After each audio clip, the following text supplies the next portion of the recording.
Hello, everyone. Welcome to another live watch along on Football Talk podcast. My name's Ozzy, and I'm your host for today's show. Match is set to be underway in the next few minutes. Thankfully, the Liverpool game is actually televised today, which is good. I know our game doesn't have a lot of importance in terms of Premier League standing, but it's still a special day for Liverpool fans. Or should I say an emotional day, as our manager Jurgen Klopp is leaving the club, and today is his last appearance. So yeah, it's gonna be emotional. But what we'll do before the match begins, let's have a look at the lineups, and let's see if I predicted it correctly or not. I literally just did a match preview as I wasn't able to do it yesterday. So let's see if I have got my lineups correctly. So let's start with the home team. So in goal, Alisson correct. You don't have to be Einstein to know who starts in goal for Liverpool. But in terms of the back four, Robertson comes back into the team, which is great. Van Dijk, Quanta, Trent, exactly the back four that I predicted. Endo, McAllister, Elliott, same at midfield as well. I think Elliott thoroughly deserves to start in this game. He's been fantastic in the last 2 to 3 weeks. And then in the front three, we have Diaz, Gakpo, and Salah.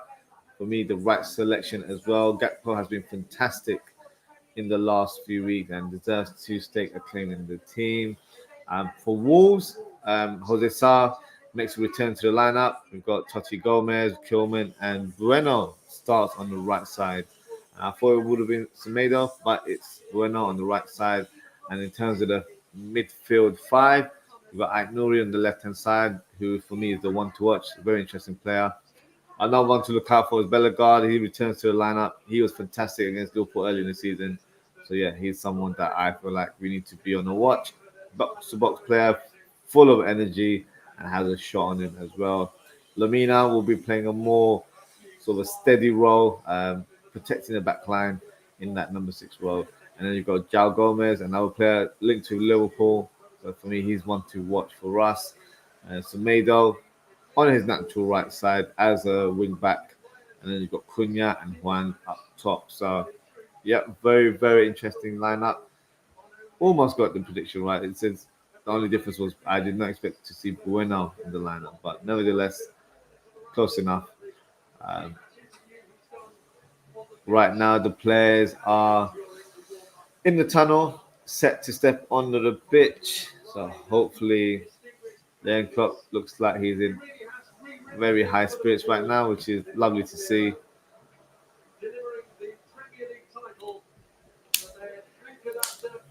The 19th league title in Liverpool's history and the 6th European Cup as well. It's going to be a hugely emotional. And also, let's have a look at the bench just to see what other options we have. So, full strength. Oh, look at that! Diogo Jota makes a return to the bench, so good to see him. But unfortunately, Thiago Alcantara wasn't able to select it in the squad. He did train with the team earlier this week, but I think it was probably too soon for him to take part. And obviously, with him being his last game of the season for the club, it wouldn't be wise for him to just risk his body just to make a cameo. So it is what it is. But good to see Jota on the bench. We've got Nunes, Jones, Szoboszlai, Konate, Gomez, Brownberg, Kelleher, Bradley. Would it be great if Joe Gomez comes off the bench and scores a goal and breaks his scoring deadlock on the last day of Jurgen Klopp's reign? That would be amazing. But, let's see if that happens for us. The team have stepped out the pitch right now. I believe they're donning the new home kit. So my thoughts on the kit, I like the design. But for me, the colours were just a bit more. I wasn't too sure about the colours. So for me, I needed to see it where the players were wearing it and maybe see it in person in the shop for me to make an opinion. But design-wise, I think it looks nice. It looks nice. It's probably the last kit that Nike do. And we'll be moving over to Adidas. I'm a big fan of Adidas kit, so I'm looking forward to that day when it happens.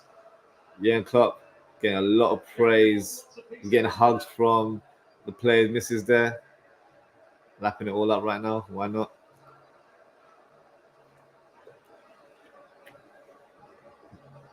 Yeah, it'll be Jurgen Klopp's everywhere today. So I see a banner there. It says "Doubters to Believers." I've got my shirt here as well. Doubters to Believers, a shirt that I've designed. If you'd like to purchase it, it's at OZWRLD.co.uk. It's a new clothing brand that I've just started, launched.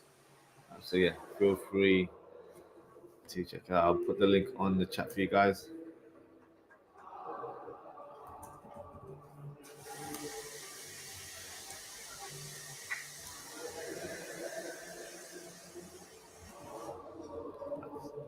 Everyone trying to all never walk alone. Definitely going to be an emotional one for you and Klopp.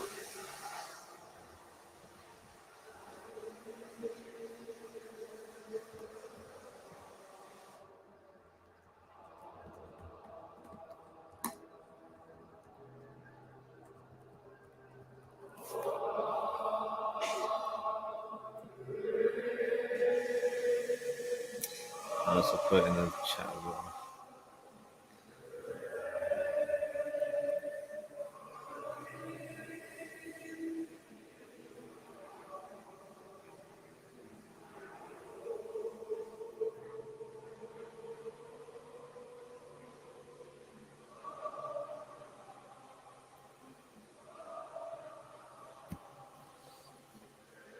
Lovely atmosphere in the crowd.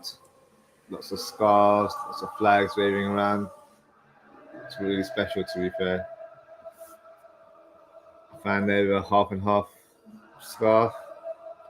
Jurgen Klopp. Yeah, he's feeling the emotions right now. Understandably.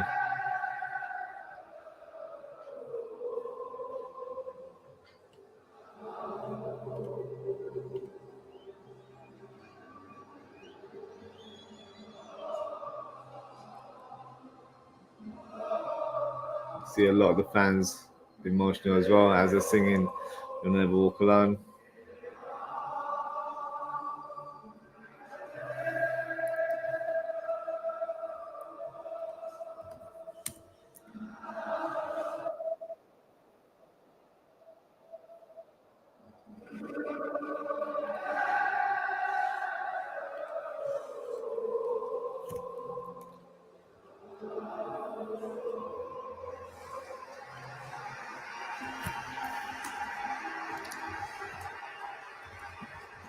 He'll certainly never walk alone today, or when he returns to Liverpool. He's been one of the keys of this city, hasn't he, Jurgen?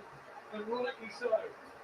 Yes, of course he has. He mentioned in his press conference. That was really nice from the crowd. He hopes he's not needed football-wise, but he's always going to be there for the city. Wish I was there. Wish I was there.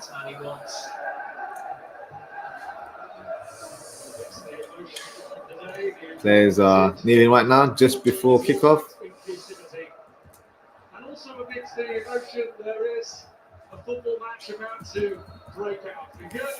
There you go. The match is set and underway. With Wolves, who themselves have something to aim for here, a top four finish, which they wouldn't have expected at the start of this season, although there are plenty of factors that would need to fall into place for that to happen. Here we go. All about Jurgen Klopp on the side he sent out, which is pretty similar to the one for his last away game in charge. Only Andy Robertson back in the lineup today. Elliot playing on the left side, which is not his usual position there. But I think he's probably got a bit more free roll today, which we've seen in the past 2 to 3 weeks.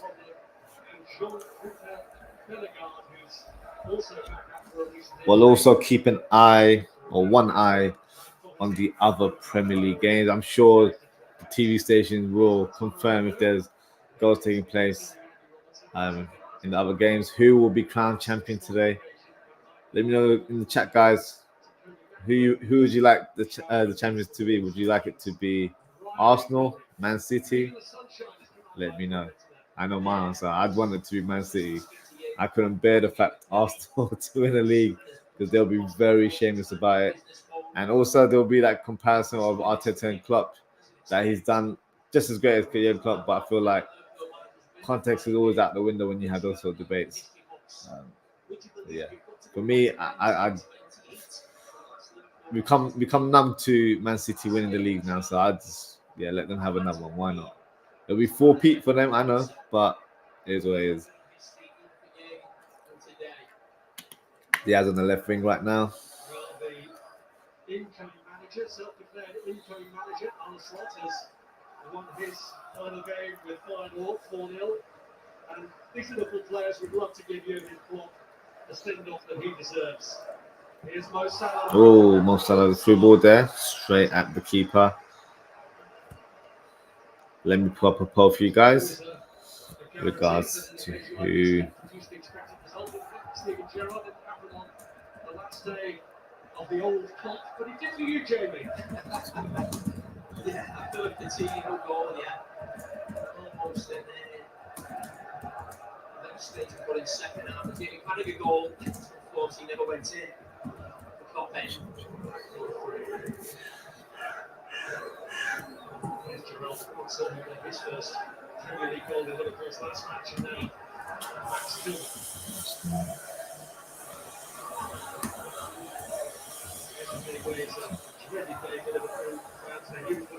Let's have a look. Elliot's got the ball right now on the left side.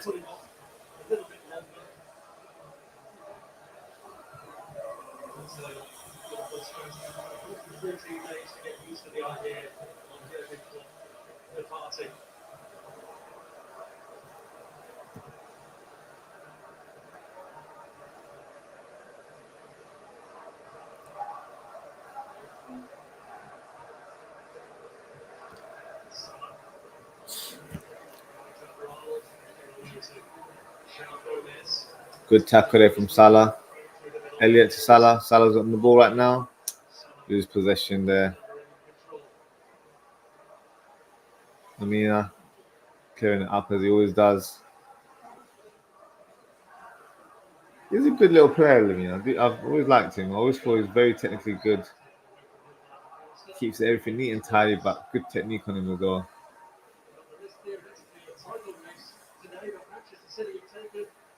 Whoa, guys, so Man City have taken the lead. Foden has scored in the second minute, 1-0 to West Ham. So as it stands, Man City are champions. Whoa. And the goal difference is equal now. So it's going to be interesting to see how that unfolds today.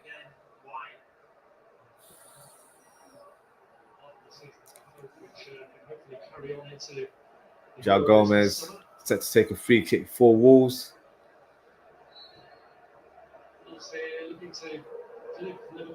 Long ball towards Totti. Gomez. There's two Gomez. Might just call him Totti. That doesn't feel right. I'm always used to saying Totti for, the Italian legend. But we'll call him Totti. Why not? João Gomez drives with the ball. Has a shot. Fantastic block there by Kwanzaa. That's something he's really, really good at, Kwanzaa. And does fantastically well there to block off Cunha, I think it was, driving down that left side, blocked him off, goal kick to Liverpool. Good defensive play there from Kwanzaa.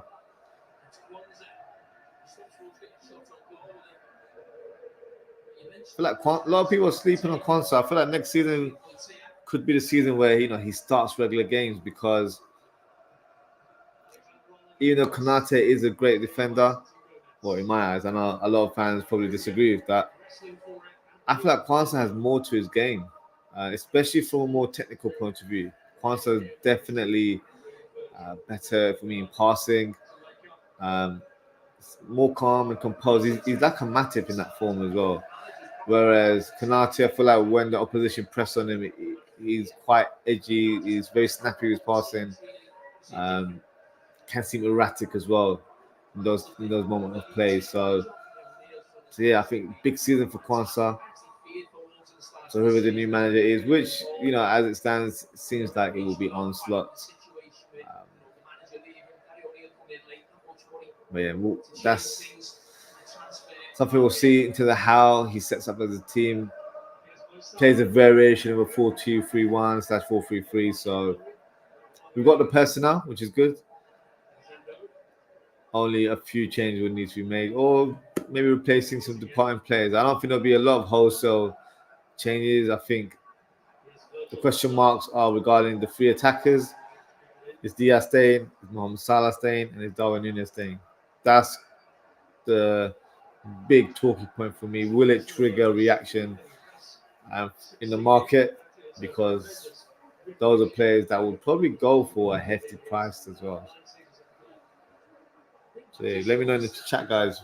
If you had to choose one player to depart this summer, who would it be? Would it be Diaz, Salah, or Darwin Núñez? For me personally, I'd go for Darwin Núñez. I feel like we need a more polished, a composed and instinctive striker up top. I've slightly lost faith in Darwin Núñez, to be honest. But not saying, I don't like the player or whatnot. I just feel like there's been areas of his game that hasn't improved, and I feel like 2 years at the club he should have improved by now. But I'm sure we'll be discussing strikers and transfers more in the off-season period. But right now we're still in season. Liverpool 0, Wolves 0. 7 minutes played. Robertson has the boys in field right now. Endo passes to Trent. Trent is playing like a number 8 right now, where he is positionally. Big talking point for Trent as well. Does he stay at Liverpool? Strongly linked to Real Madrid? I hope not. Great cross there from Harvey Elliott. Cleared away by the Wolves defence. Nice control there from Cunha. But fantastic tackle from McAllister. Robertson finds Elliott. Elliott to Diaz. Diaz to Robertson. Low cross. Gakpo controls it. Oh, instinctive shot there. Blocked. Nuri on the counter attack for Wolves.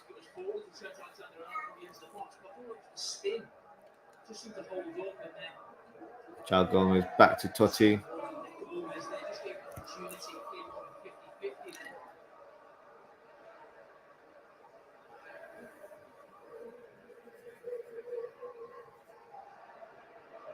Who scored a winning goal here in Anfield for his former club Fulham. Salah pressing Kilman there. Kilman didn't look comfortable. Cleared the ball away for throw-in.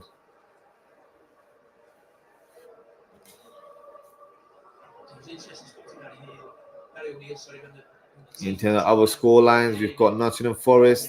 They're 1-0 up against Burnley. Chris Wood with the goal.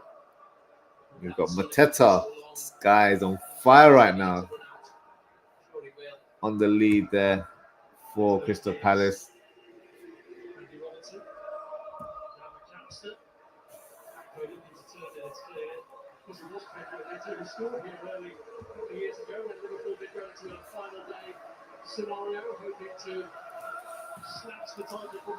Diaz on the left wing, lovely control of the ball. Tries to pass Robertson.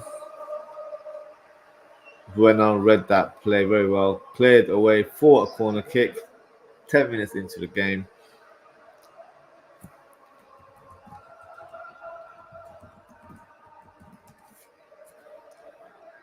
There's an immense and constant noise resonating around Anfield on this special occasion.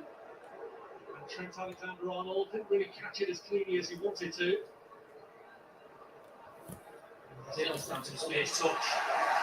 Do something maybe work on and see the Wolves space on the edge of the box. Quick free kick from Alexander-Arnold. And they get a bit of flow down this left side of the field. Combination between McAllister, Elliott, and Robertson, Diaz.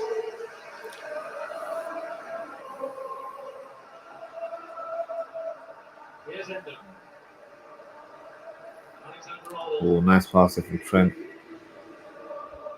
Endo dropping deep, forming a back three right now. Trent playing like like a sweeper. I feel like this will be a tactic deployed by Onslaught. I've seen a lot of videos of how he sets up for final. That is quite a common trait that he does. Through one of their players, Grentrida, I believe you pronounce his name. He occupies that sort of role, inverted fullback, but roams around quite a lot. So that could certainly be a thing that we see Trent playing more often in the Onslaught team. Virgil van Dijk, who delivered the last trophy of the Club era with his winner in the Carabao Cup final. Such a shame that this game doesn't have that sort of importance It's definitely a feeling. with regards to the title race. But at the same time, looking at it in a more positive way, it's a game where we can kind of just relax and appreciate Jurgen Klopp, because let's say it did have an sort of influence on the title. If we did win the title, for example, it would have definitely had a sour sort of, not a sour taste, but it would have had a deflated sort of mood in the crowd. And today, it's all about celebrating Jurgen Klopp. So sometimes things work out the way it is. So I'd rather have a Premier League title, don't get me wrong, but gotta look at the positive in any kind of situations that you're in. Van Dijk has the ball, long shot from Van Dijk. Woo! Almost caught Jose off guard there.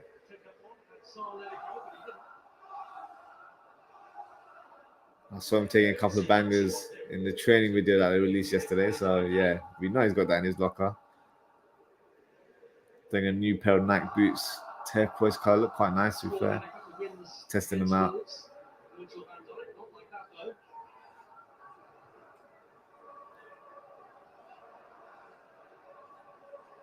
Endo, as they manages to get the ball, he's fighting between two players, but McAllister gives him a hand. Does fantastically well. Elliott on the counter to Salah. Salah drives the ball. Oh, that was a good pass, but blocked away by Wolves. Unlucky there from Salah. That was the right pass there to find either Gakpo or Diaz in that moment.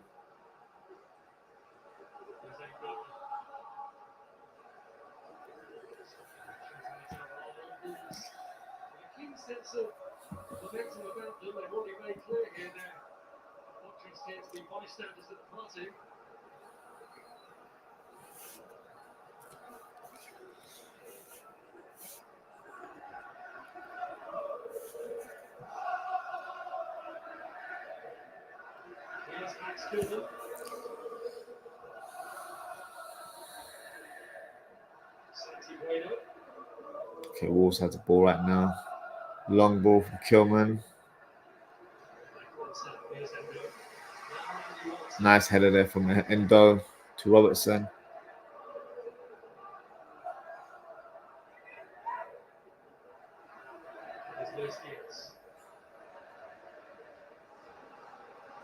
Van Dijk, lovely pass to Elliott.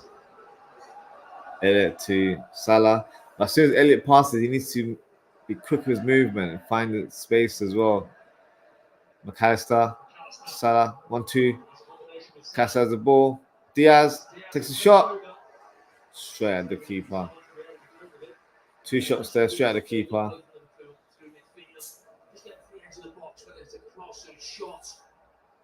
I do like the home kit, to be fair. I think it's warming up to me. Let me know in the comments, are you a fan of the home kit or not? I feel that's quite nice. It looks nice. Cody Gakpo wins the ball. Oh, he's fouled by Semedo. Has to be a booking, no? Denied him from a goal scoring opportunity there. No? Free kick to Liverpool just outside the box. Let's see what the angle is. I think it'll definitely be an angle for right footer. I can see it being Trent taking this one. To be fair, it's probably the only recognised. Actually, no, McAllister can take a crack as well, to be fair. So, looks like Elliott and Trent. Could be Elliott whipping a sort of like a cross rather than a shot direct to goal. Yeah, I don't think that's more. It's quite on the left side of the box. I think he'd go for a cross there. So, Elliott with the cross. Van Dijk. Oh, Kwanzaa cut the ball back in, blocked by the Wolves. Oh, Wolves on a counter attack for Cunha. It's Robertson and Harvey Elliott.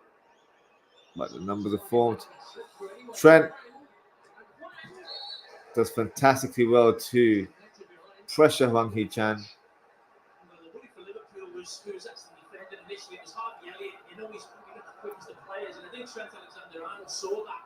Let's have a look. Showing the replay of the counter attack. Good play from Cunha. Great movement from Hwang Hee-chan. Yeah, definitely onside. Left footed shot, just missed the target. Should have done better, to be honest with you. Yeah. Side. Oh, Allison actually saved the shot there. But I don't think it was going in. I think it was going sadly. But you know, for Allison, you can't really make that quick decision like that. You got to just block the shot. So, corner kick for Wolves.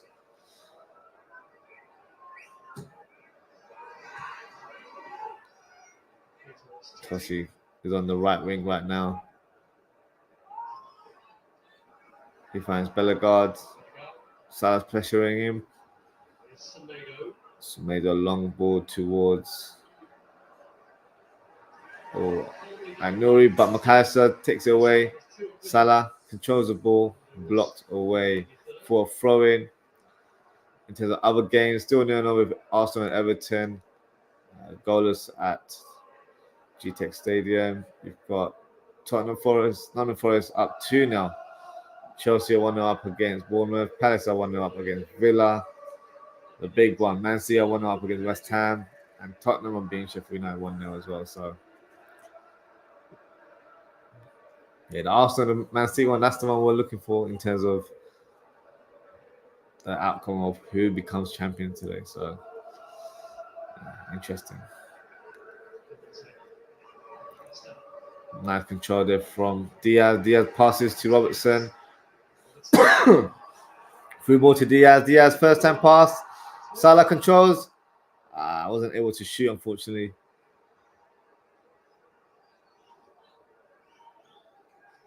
Diaz goes past two players. Still keeps the ball in play.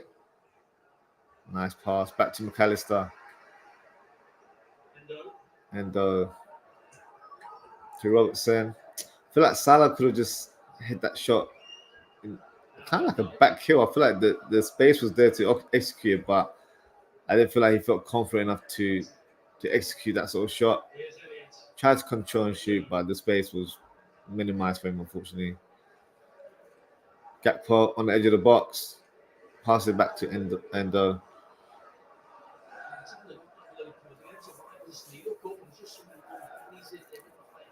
Kwanzaa to Trent. Trent on the right side of the pitch now.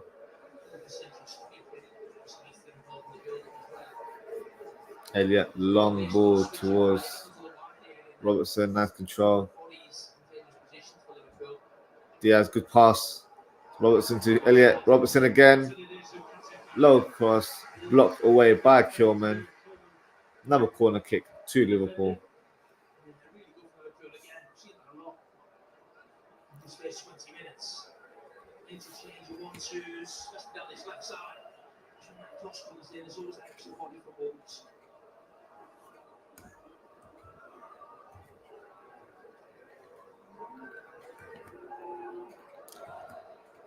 Oh my God. It's corner. It was Cody Gakpo who tried to turn it goalless. I've just realized the title of my video is completely wrong. So I need to update that because that is not the right information to be presenting to you guys. After his goal inside 2 minutes, he's got another one now. It's Manchester City 2, West Ham 0. Foden in the 18th minute, City well on their way to the title.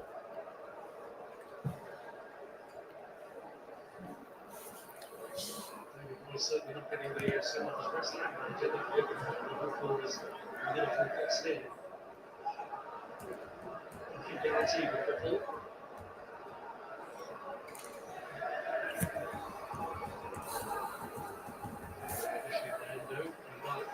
Preparing the damage.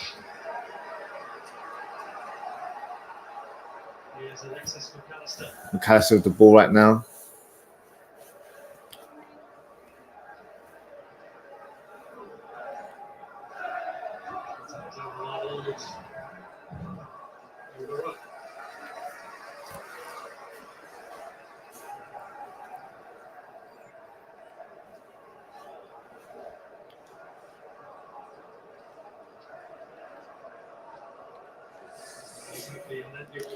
John Henry is in presence, which, you know, very rarely, but he does normally come on the last 18. So he's at Anfield today. Itself, filling Jurgen Klopp's boots here.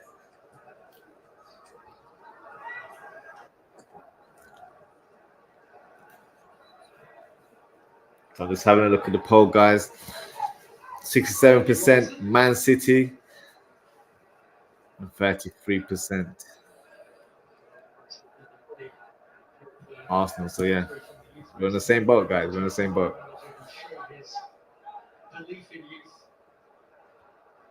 I know some fans don't want it to go to Man City again due to their dominance, but I just can't have Arsenal winning the league. For me, we'll never hear the end of it. And we're sometimes known as unbearables. Arsenal fans will tune that up by 1,000 times. So, yeah.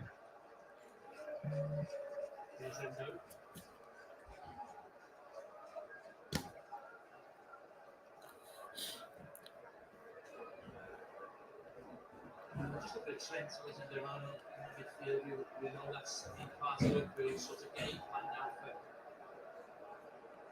for over 12 months. Really extremely sort of new manager coming in.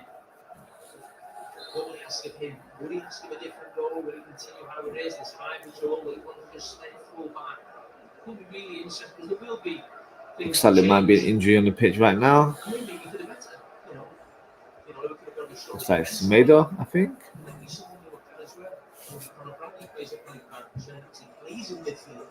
So there are definitely things that could be tweaked. It looks to be fine. With Trent being so important, hopefully signing a new contract in the summer. Really intriguing what the new manager does. It will be a whole new change off the field, won't it? Because not only Jurgen Klopp going, but many members of his backroom staff as well. So I mentioned this in my match preview. Not to sound like a downer, but I am nervous about the future of the club. We've got the players. I think we've got good players in our team, but the next manager to be appointed after Jurgen Klopp, it's a hard act to follow. And I think us Liverpool fans, we are realistic in terms of our viewpoint of the team and expectations of next season. So we will give the manager time and we'll be patient with them. But I don't know. It's one where I know a lot of fans were very disgruntled in some phase of Jurgen Klopp's reign, where they didn't feel like we were doing enough. It might be a thing where it takes us a couple of seasons to even challenge for the title again. It sounds silly, speaking out loud, but it's a possibility. So I'm definitely nervous about the future. Excited to an extent, but also nervous.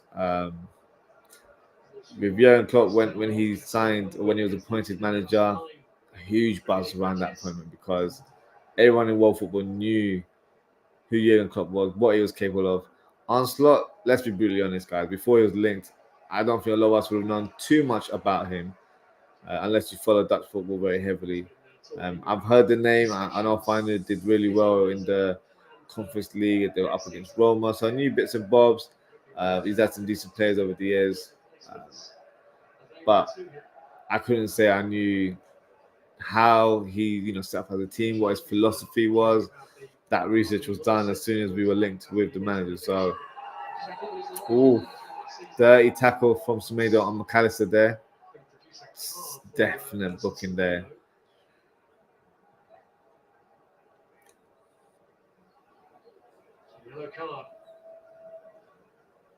And obviously the big talking point is the contracts of Van Dijk, Mohamed Salah and Trent.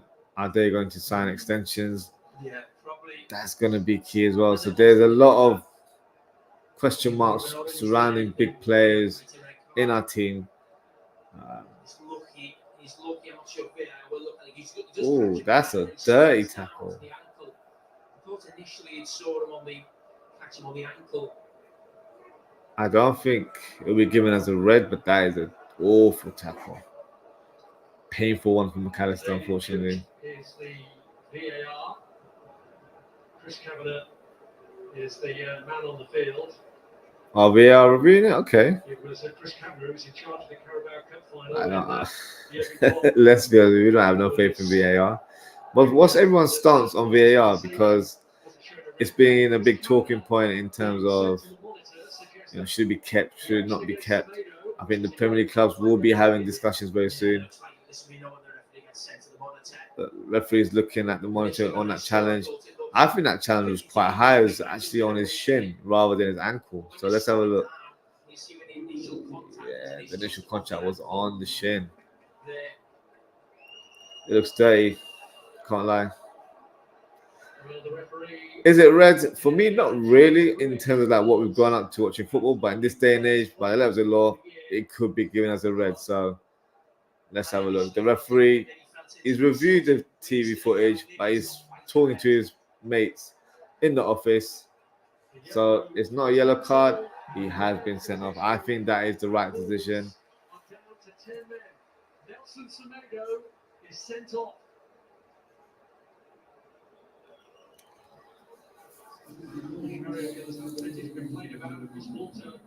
Calling for VAR to be scrapped. Wolves want VAR scrap. To be fair, I think all of us do. I don't know. If you have a different opinion, please drop a comment. Let me know.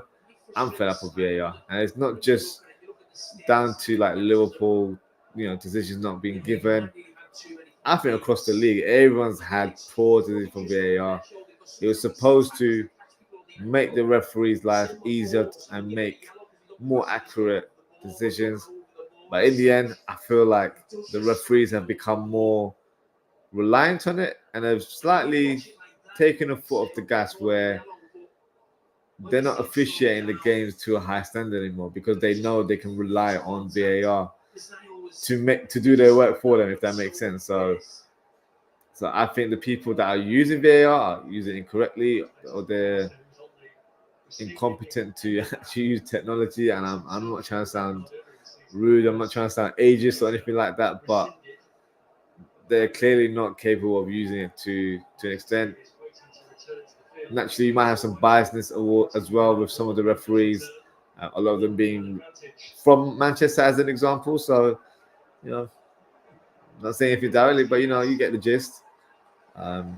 So for me, I think it's been misused and actually made the game a lot worse for me. I feel like it's taken the enjoyment factor out of the game, especially when a player scores. You're like, is it going to count? Is it not going to count? So we're always on edge in terms of if that goal is going to go or it's going to be awarded to the team. So yeah, that's my views on VAR. I'm not a big fan of it. We've been saying it all season that I want it out. So let's hope that is the case. Liverpool right now have a corner kick. Harvey Elliott takes it. Not the best corner. That's pretty awful, to be honest with you. Listen, in the main, Wolves have actually done all right here. Liverpool are playing some really good football, but not really threatening too much. Obviously, this is now running a bit more. Let's have a look at other fixtures. What we've seen. Back to the case of Sean, when I was actually frustrated with that one. I don't think that was pretty simple. Miles will share screen with you guys so we can see what's going on in the Premier League. So yeah, that doesn't seem right. Let me refresh the page. There we go. Nottingham Forest 2-0 up. Chelsea 1-0 up. Palace 1-0 up. Oh, Man City have got 2 goals. 2 goals for Foden. That's huge. Shame on Sky Sports. They haven't been updating me on that one. But yeah, looks like they've got it. 2 goals up.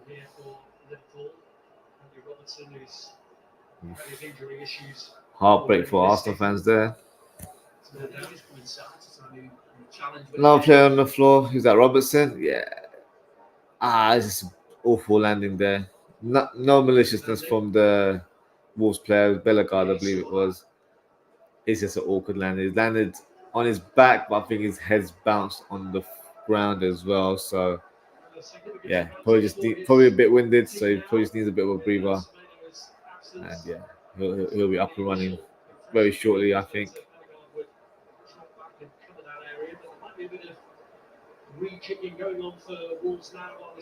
James not being played at an intense speed, well, which obviously speaking, we know why, but Be nice to get a goal just before halftime. We've probably been the closest. I don't remember Alisson making a save. No, he did. He made that one save when Hwang Hee-chan threw on goal, left foot strike, saved it onto the night side netting there. So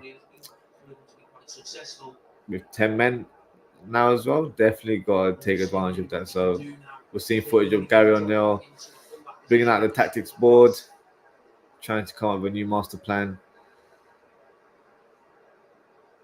Robertson seems to be walking okay. Should be fine.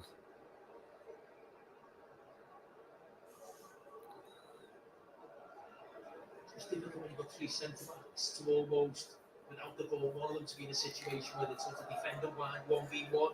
It's never ideal.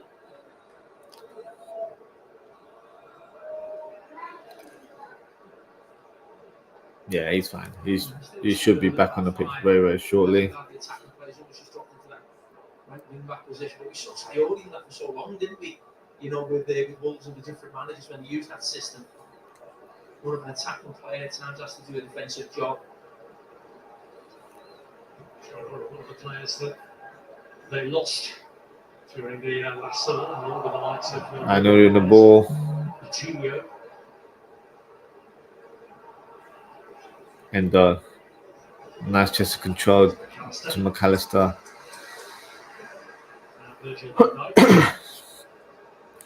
Robertson on the touchline is awaiting his recall, and he's now back on. Yep, Robertson's back on the pitch. He's been recalled. Now he's on the ball as well. Diaz to McAllister. Diaz, nice pass to Gakpo. Gakpo turns. Finds Kwanzaa. Kwanzaa drives with the ball. Elliott. Cross towards the goal. Oh, what a goal. Fantastic finish from McAllister. Said we needed a goal before halftime, and we've got it. Perfect timing from the Reds.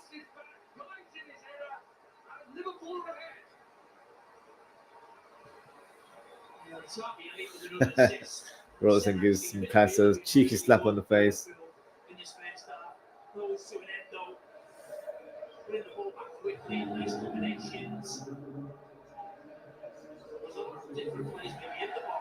Kwanzaa passes to Elliott. Elliott, lovely pass. Whipped in fantastically. And then McAllister leaps in the air. One of the shortest players on the pitch. At a Bueno, I think it was. And he nods the ball in fantastically into the back of the net. Great finish there from the Argentine midfielder. 1-0 to Liverpool. That certainly got Jurgen Klopp off his seat.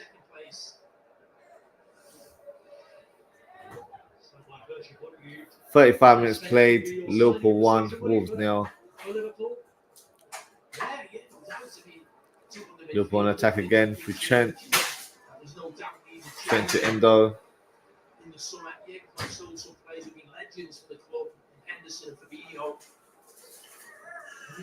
Diaz has the ball on the left side now.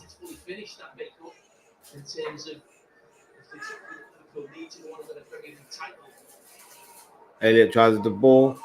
Salah, first time cross / shot. I think that's been hooked away by the keeper. Should be a corner kick to Liverpool. Right idea, just not the right execution. Yeah, tipped away by the keeper. Imagine that gone in. Corner kick to Liverpool.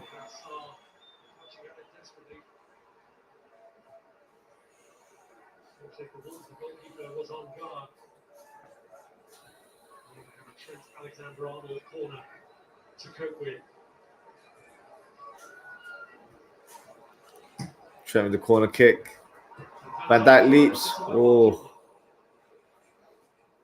very unlucky there. Van Dijk took quite a bit of a whack there, but he seems to be fine. How really has the ball on the left or right side, sorry. Elliott to Robertson. Luis Diaz back to Andy Robertson. Elliott, lovely pass. Oh, unfortunately, couldn't find Diaz. Robertson charges down the left side, crosses into Trent, hits a volley, but unfortunately scuffs the finish a little bit, goes wide, goal kick to Wolves. Good piece of play there from Liverpool. Good play from Robertson, nice cross. Yeah, just couldn't find the connection on the ball there. Alexander-Arnold in that position. Big coming together, right? Two big centre backs, both wearing the number 4 shirt. Virgil just gives them a look afterwards, and without that deflection, it might actually be Liverpool 2-0. Van Dijk hooks the ball over towards Diaz. Bellegarde, who looks like he's shifted over the right side to cover Sumaida's position, who we all know just got sent off for his awful tackle on McAllister. João Gomez. Get a bit quiet today, João Gomez. Hasn't really been involved in the game as much.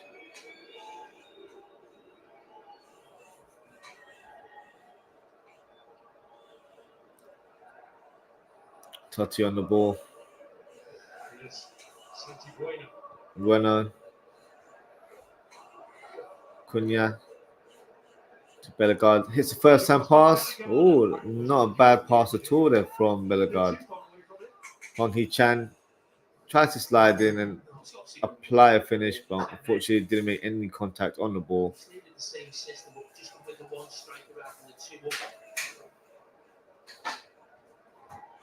Going to be feeding on straps. Interesting if the O'Neill and staff possibly get the icons out. Championship playoff final with Leeds and Southampton. So who will be in the Premier League next season? Interesting battle, which we'll find out next Sunday. Salah on the ball right now. Nice pass to McAllister. Harvey Elliott finds Endo. Back to Harvey Elliott. Trent has the ball now.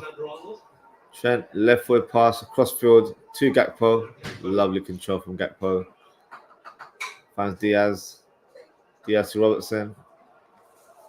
Endo, take a shot. Oh, what a save by Jose Sarr. Good effort there from Endo. Let's have a look again. Yeah, lovely. Going right into the bottom corner there. Good save from the keeper. Needed to apply a bit more zip in that shot, but good save nonetheless.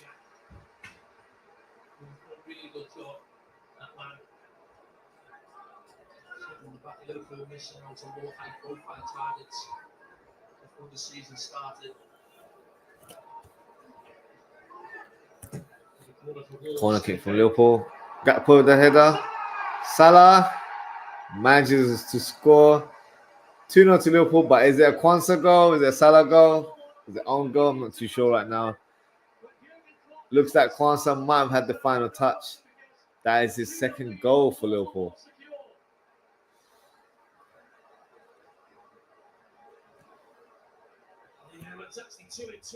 Yeah, 2-2 for him.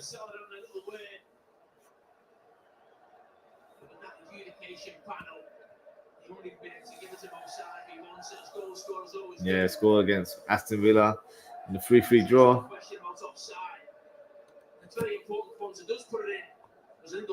Let's have a look. So, Kai Gakpo. Salah with the right foot shot.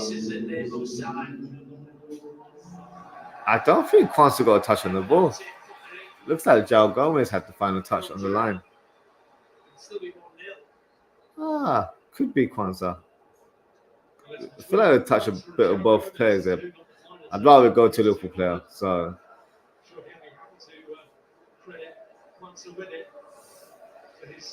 yeah, I think Kwanzaa has been credited with the goal. That's 2-2. Fantastic finish there for. Well, it's not a fantastic finish, but fantastic moment for Liverpool to be 2-0 up right now. 41 minutes played. Wolves are on the counter attack right now as we speak. Great tackle there from McAllister on João Gomez there. Slightly overplayed it. I think it might be a corner kick. Yes, it is. Oh, Arsenal are actually losing right now. Everton have taken the lead through Idris Gueye. Well, that might be one of the few things Pep Guardiola's got wrong this season. He said Everton would definitely not win. Joe Gomez in the corner. Liverpool on the counter. Trent is driving the ball to Salah. Salah's onside. He passes to Elliott. Oh, not a great pass, if I'm being honest. Should have done much better there. Too close to the goalkeeper. Cunha drives the ball, but he pushes. Here's the Endo to the ground. Free kick to Liverpool. But Liverpool responding quickly. Elliott driving the ball right now. Diaz on the left wing. Cuts in. Great play from Diaz. Diaz takes a shot. Gakpo. Oh. Lashes the ball. Fortunately, misses the target. Good bit of urgency there from Liverpool. Diaz. Nice piece of skill going past 2-3 players there. Gakpo didn't really have the opening to hit the target. Too many players in front of his position. In the Premier League, that Jurgen wants a goal, ensuring that the total has moved ahead in the very first season of the Premier League with 1,223. There haven't been too many 0-0 draws along the way. No, it's been a fantastic season as a spectacle, as a neutral. I just still can't work out. Does that mean we've got better? As always, Liverpool on attack again through Diaz. Great header from Van Dijk to provide the ball to him. Diaz cuts in. Long ball. Oh. Tries to find Harvey on the far right. Unfortunately, too much power. Not the best of accuracy on the ball there. It's going to be tough for Wolves for obvious reasons. The scoreline and the situation with 10 men. And just if you Gary O'Neill, I'm sure he'll be thinking about it. He doesn't want this to be a really big score for Liverpool. He's going to be tackling really look dangerous. OZZIE'S with the goal kick. Some sort of set up formation to nullify Liverpool as much as possible in the second half.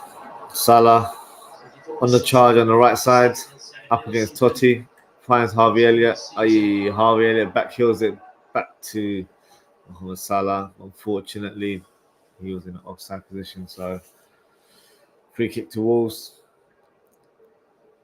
Almost approaching half time now.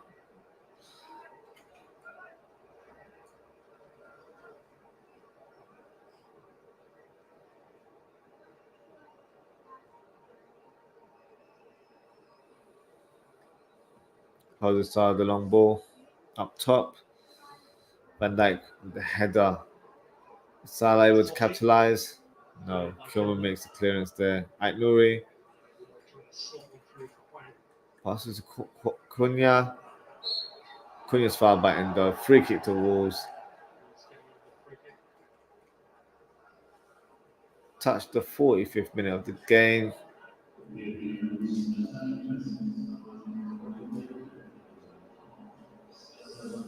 Seven more minutes to play. Where does 7 minutes come from? At the Etihad Stadium, Man City 2, West Ham 1. Kudus with a goal for West Ham. And Arsenal have actually just equalised 1-1 with Tomiyasu getting the goal. But as it stands, City are still champions. So, should I say City are on their way of being champions, not crown champions. Saying it a bit too prematurely there, but as it stands, they would be crowned champions today.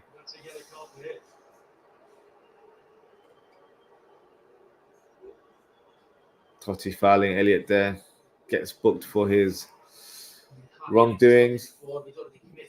Yeah, overcommitted there with the tackle. Free kick to Liverpool. Thankfully, no harm on Elliott there. He's able to continue.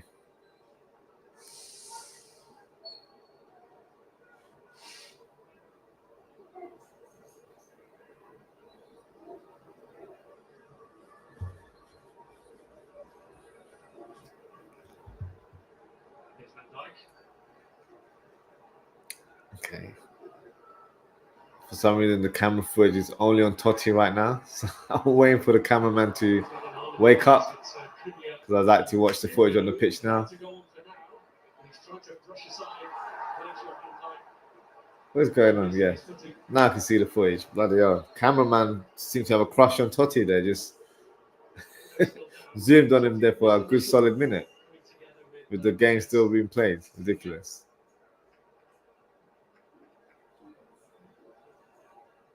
Yeah, I mean, sometimes you get pulled back those ones and end up. Sometimes they don't. Maybe the attack is just trying to get them off.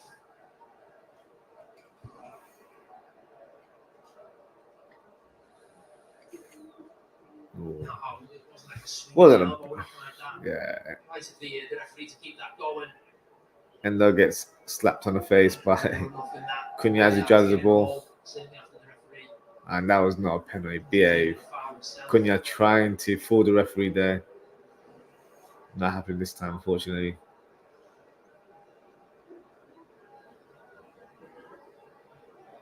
Javier, it's Trent. Trent, lovely long ball towards Diaz. Can he get on the end of it? Yes, he can. Lovely pass. Diaz cuts in. First time pass from Robertson. No, poor execution there from Robertson. Cheeky nutmeg from Nuri on Trent. Foul given. I don't think that was a foul. I think that was shoulder to shoulder, to be fair. Nuri doing his best to look like Mohamed Salah with his afro hairdo right now.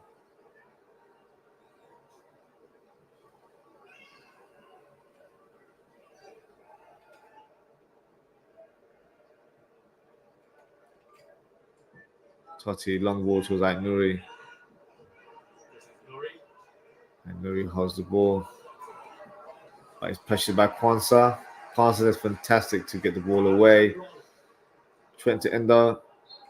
Endo fouled by João Gomez. João Gomez frustrated the referee.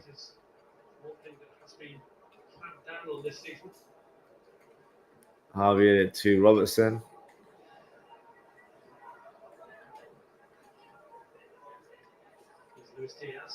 Diaz to Robertson. McAllister. Robertson, great cross from Robertson. Oh! Salah had the last touch towards the target, but tipped away by OZZIE'S. Lovely cross there from Robertson. Let's have a look at the replay. Yeah, great free ball from McAllister and a first time cross from Robertson. Just didn't have enough of a heavy touch on that shot there from Salah.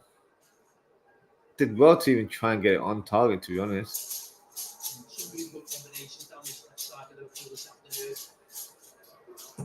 Corner kick from Elliott. Flicked on by Kwanzaa, trying to get himself a brace. Straight in the hands of OZZIE'S.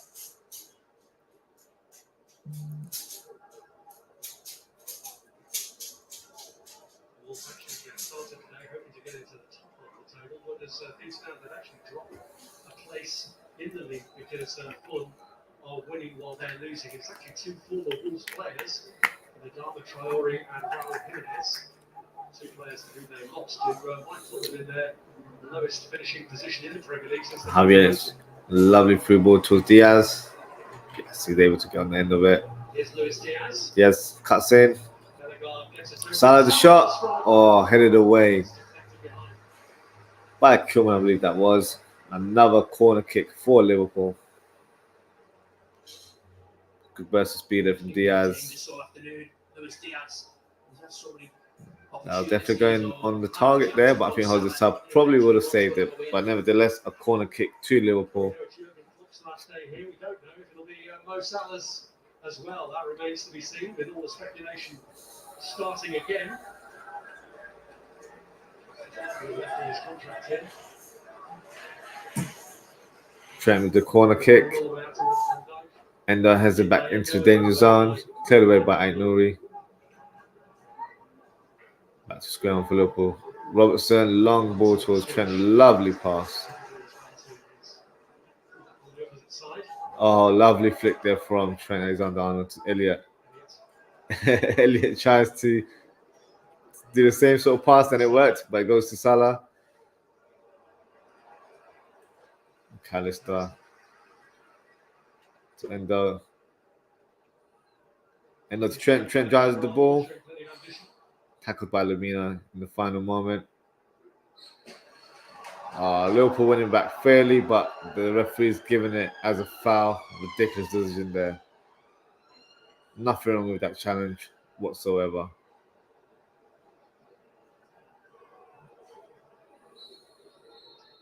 And that is the half-time. Half-time exit, but so far it's a send-off that he would have dreamt of. Alexis McAllister's header giving Liverpool the lead. And Great start to the game for Liverpool.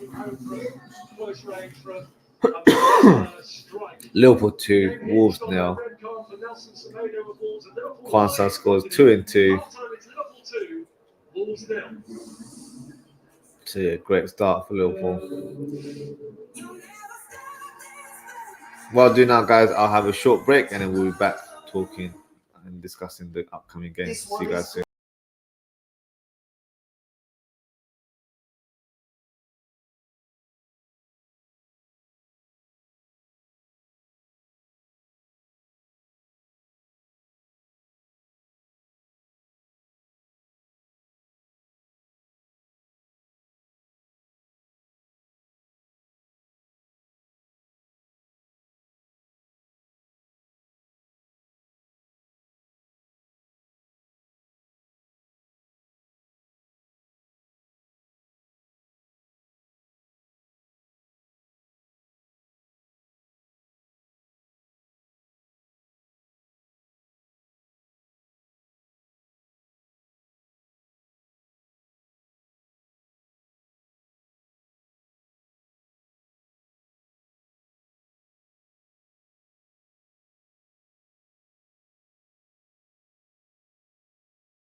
There's Elliot. Elliot has the ball to Trent. Now Quanta.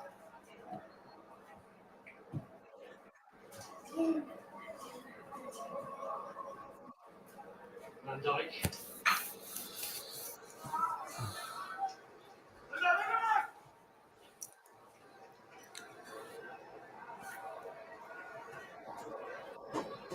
There's Elliot. Elliot drives with the ball. Nice through ball, Yes, this time, but Totti reads the play very well. Mo Salah. Throw into Liverpool.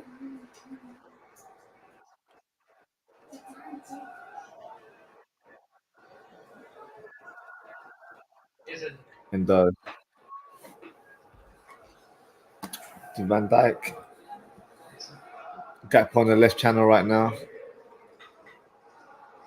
Oh, great pass from Elliot. OZZIE'S reads the play, claims the ball. Today for OZWRLD.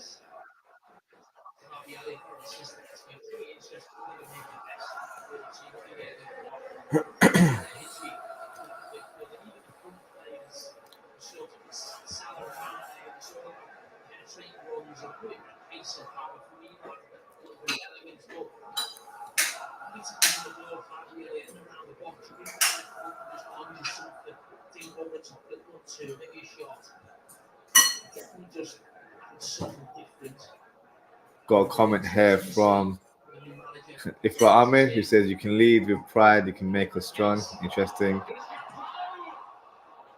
And then couldn't hear me. I've sorted out my audio, so it should be working correctly now. If not, drop a comment, let me know if you can't hear me.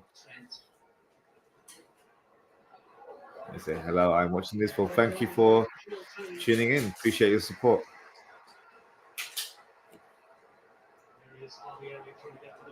Gakpo just had a shot there, saved by OZZIE'S.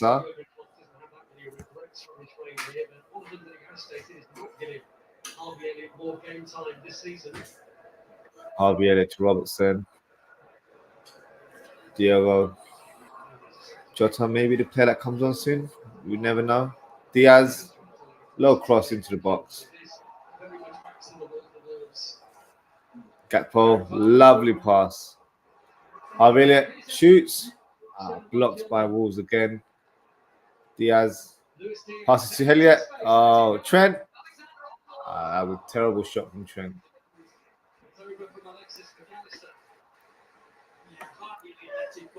Very difficult one for McAllister to try and guide that into the box, especially with that sort of power. Very difficult one to do that. I feel like Harvey Elliott should have hit that shot first time rather than dummying it. He was in a more better position. And then let's just show the replay now. Gakpo, fantastic save by OZZIE'S, to be fair. Good save there from the goalkeeper.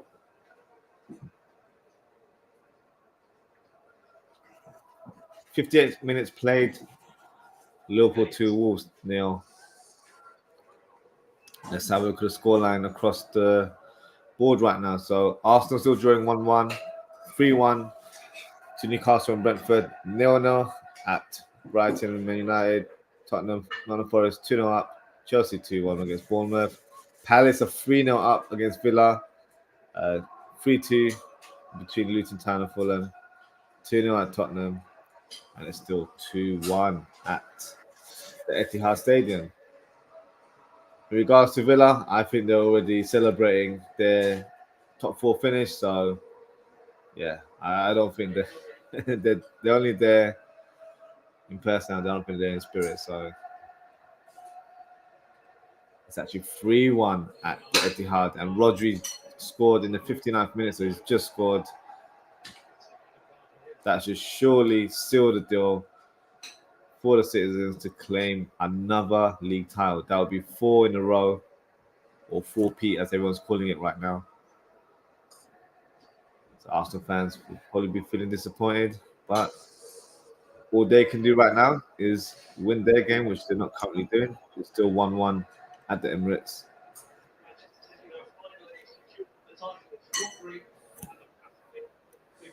But back to this game, Nuri has the ball, he's gone in field.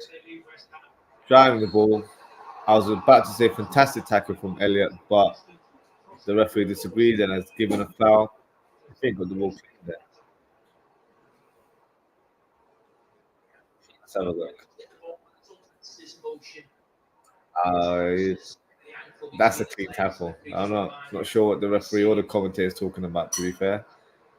He was brought in as a 16-year-old by Jurgen Klopp 4 months after he made his debut for full Harvey Elliott.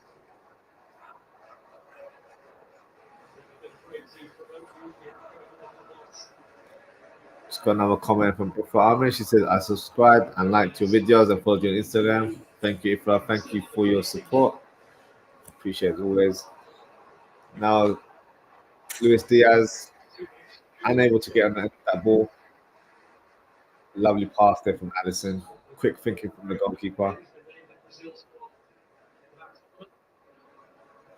Substitutions made for Wolves is Doherty coming on and Traore, who's coming off. So it looks like it's Wang Hee-chan that's coming off. Surprised about that one. I thought he's had a decent game. And the second player coming off. Let's have a look. Is Bellegarde. So Bellegarde more like for like. Obviously, he's had to be a makeshift right back due to Semedo getting a red card early in the first half. So now you've got more traditional right back there. Traore is more of an adventurous player, so he could be playing a bit more further up top alongside Cunha. So let's see how the team's set up.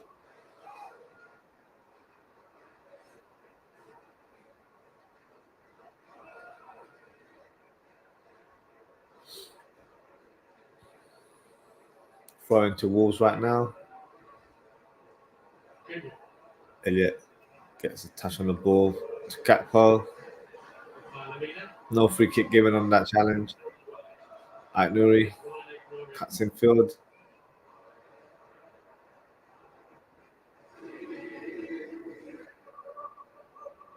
Lamina. Nice pass there, but I thought he was just about to lose it, but he's managed to keep possession. Totti has the ball again.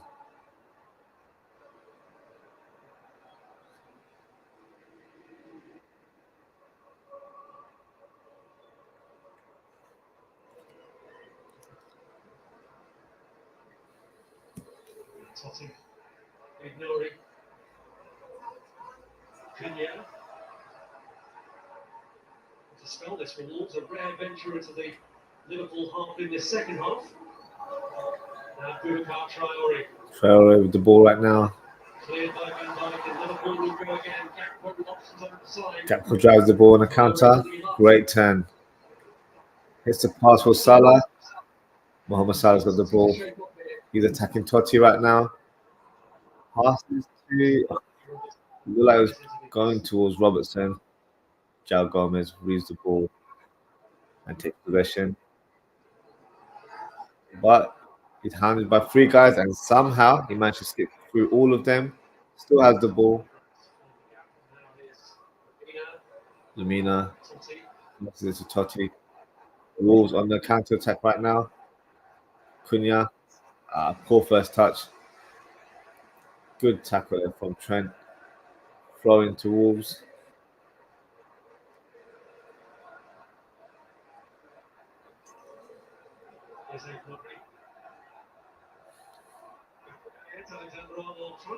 Nuri charges down the left side.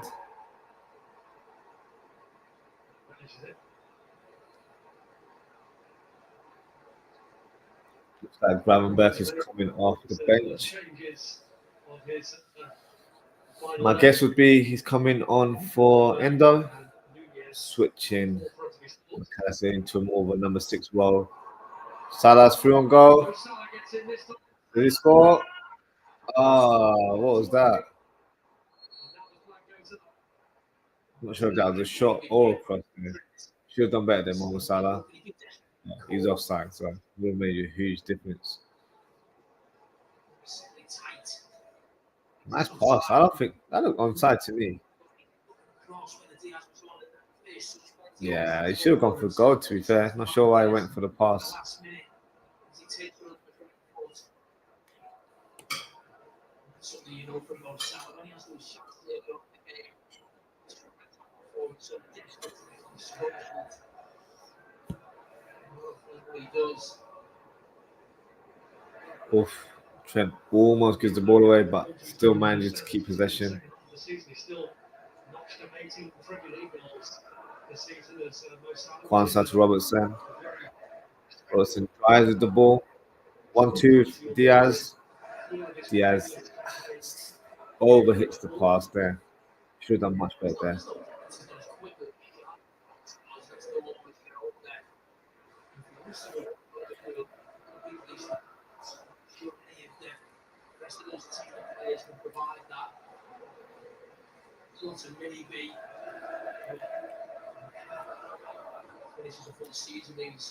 Let's have a look at the score lines across the board. So back on the bench today, wondering if he'll get to face his old club.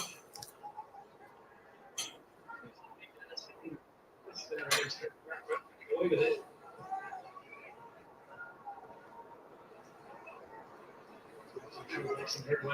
Just got a comment here from Ifra Amir again. Asks, do you read comments? Well, I'm reading your comment right now, so yes, I do. And your second comment, do you have my shirt for my size for the shirt? Yeah, so drop me a DM and let me know what size you're after. I am launching a kids line very soon as well, so it should be tailored for everyone of all ages. So yeah, let me know in the DM and then yeah, we can discuss further.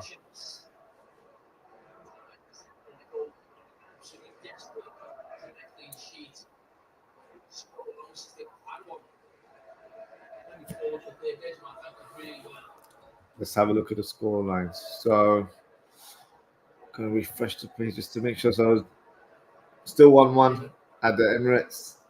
It's 3-2 at Newcastle. Let's see who the goal scorers are.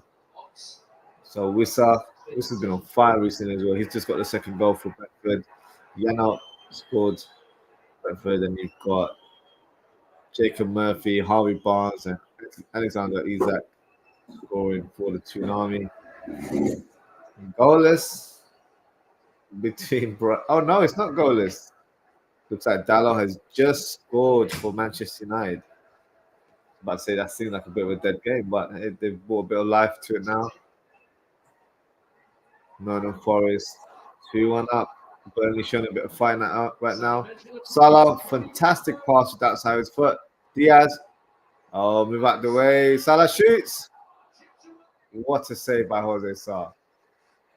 Diaz and Salah getting in front of each other, but Salah managed to execute the shot. Lovely curled effort and fantastic save from the Portuguese goalkeeper.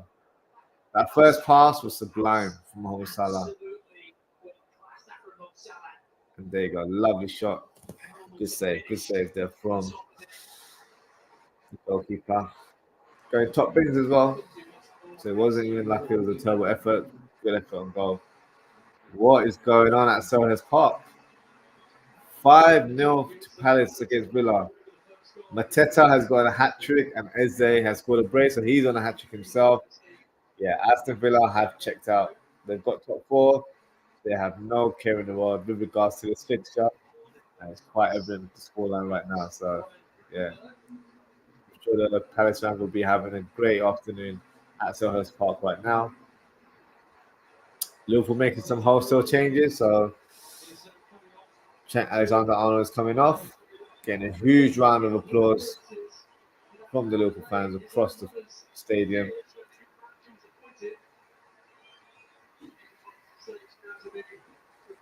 If I'm emotional Trent, then I'll be a little bit concerned, if I'm being honest.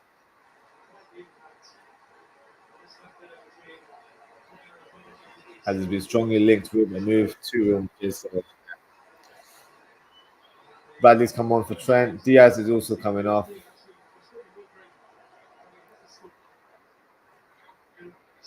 And is replaced by Darwin Núñez.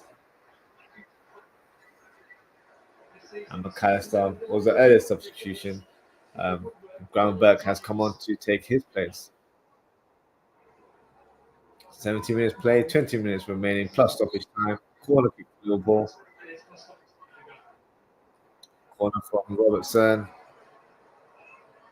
Harvey Elliott lifts the ball into the box. Harvey Elliott.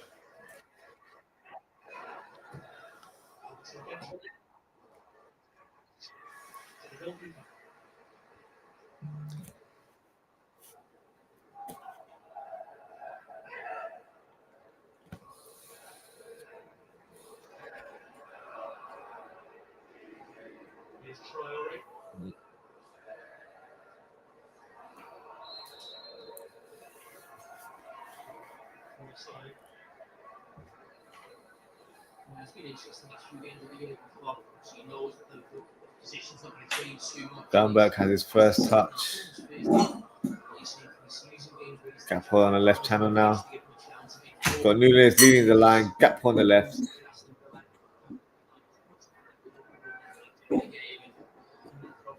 You got Bradley playing the inverted role, so let's see how he does. Let's see if he has it in his locker to play this role where I feel like it's more suited for like Trent is more of a technician, but let's see how Bradley does today. Gakpo drives the ball. Sinfield has a shot, just misses the target.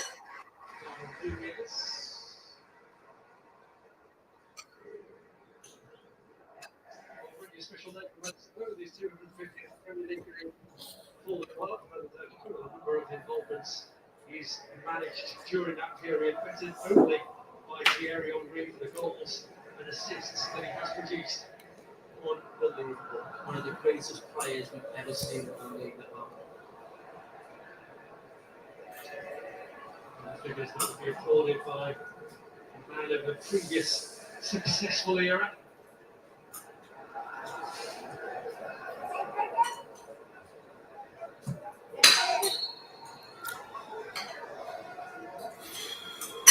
Okay. João Gomez looks disappointed that foul was given. Quans has the ball.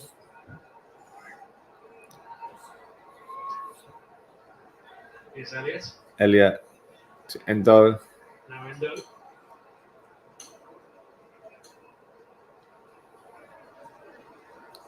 Gakpo on the left wing.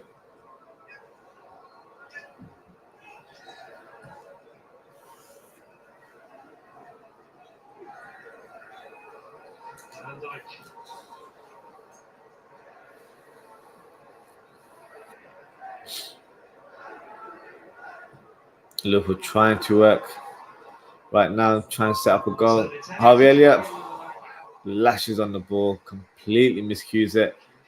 Fortunately, looks like he's hurt himself in the process. That does not look promising at all.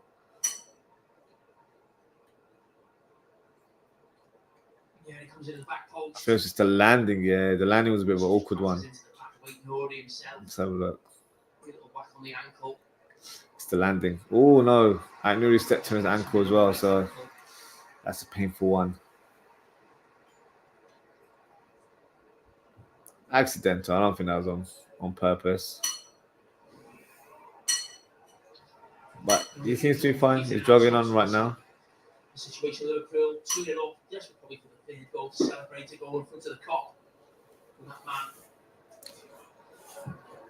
Best emergence team on. He'll had a brief spell on the coaching staff.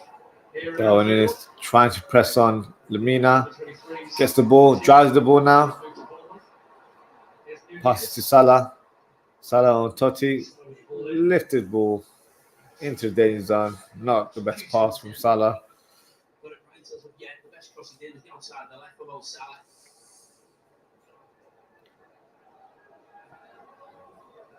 So no changes at the Emirates. Still 1-1 there. As I mentioned, United broke the deadlock against Brighton. 2-1 Chelsea and Bournemouth. 5-0 Palace. Unbelievable scoreline there. City 3-1 up. And Tottenham 3-0 against Sheffield United. Too little, too late, if you ask me.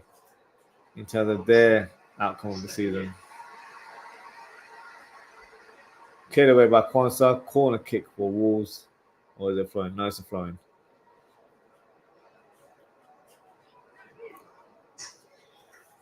Clean sheets. Liverpool actually on their longest run without one in the Premier League for some 26 years. 10 games since the last one, which was actually kept by Raheem Canada at Nottingham Forest.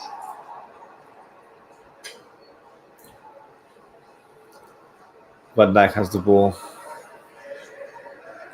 Back to Endo. Yeah, took all the missed chances, sneaking games, and the reason why we got the title is today in Manchester City and Arsenal. But I think sheets is also a bigger reason.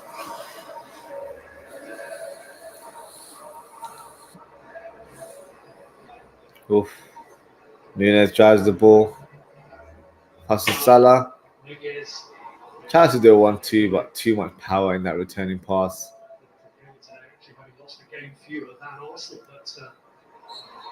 Nuri fouled by Conor Bradley. 76 minutes played. Liverpool 2, Wolves 0. Looks like we're seeing the return of Pedro Neto for Wolves, who's been out for quite a bit of time now with a thigh injury. He's replacing Nuri, so like for like substitution. Well, I'm sure Pedro Neto will be occupying the left wing. Pleased at least to see the return of Pedro Neto. He's had 2 months out with a hamstring problem. And then you've got Bueno, the other Bueno, coming on the pitch, Cunha.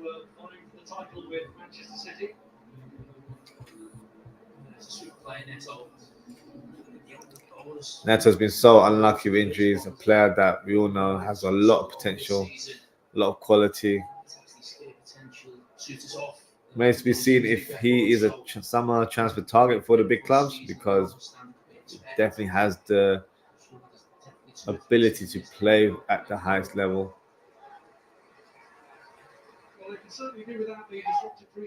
So I'm sure Liverpool could do a player like Neto, fantastic player, can play on both wings and has an eye for goal as well.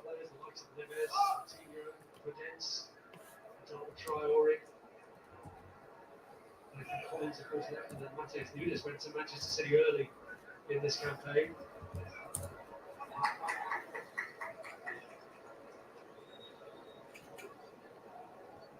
We've mentioned about the backroom staff who supported him. We should also mention the home support he's had.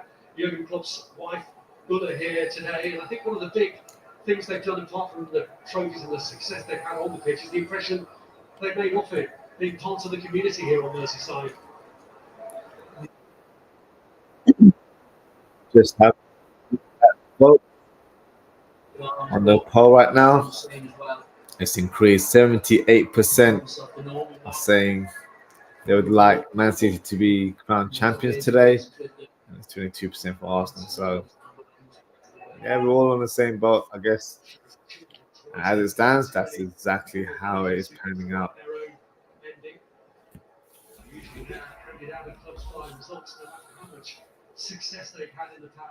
Oh, Totti, very risky there. But he manages to get himself out of danger there. I mean, it's pretty remarkable when you have a manager who's in this job.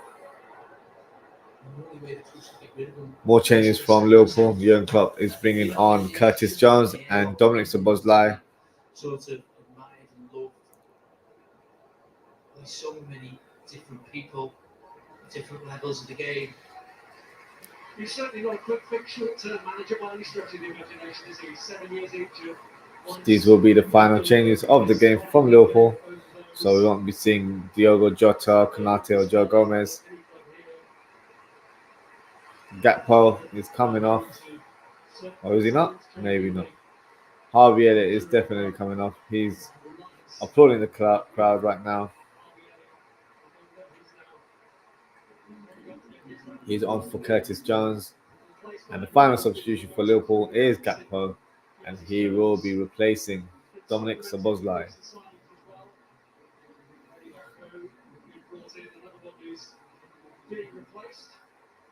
They brought in this season in Dominic Szoboszlai. He may have tailed off a little bit in the second half of the season, but he had a good impact in the first part of it. Injuries didn't help. Yeah, it's a strange season, really. There's definitely potential there. It's just interesting. Ahead to next season, Liverpool are running field players who Long ball from Wolves. Yeah. Very hopeful pass there. Not going to trouble the Liverpool defence. Szoboszlai playing on the left side right now to Robertson. Cross infield. Lovely pass. Cleared away by Wolves. Kwanzaa. Is he about to shoot? No, he's not. He passes to Salah. Salah, lovely dink pass. Cleared away by Kilman. Throwing to Liverpool. 81 minutes played. Liverpool 2. Wolves now.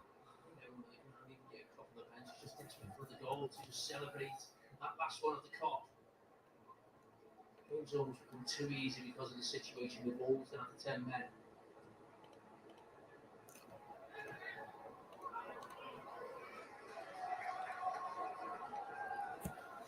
Just interesting, obviously, all the tributes this week, and he's not looking back.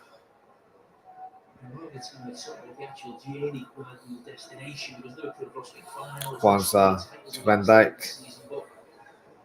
Instead of Pep Guardiola and Sir Alex Ferguson, that's like a League title and a European Cup.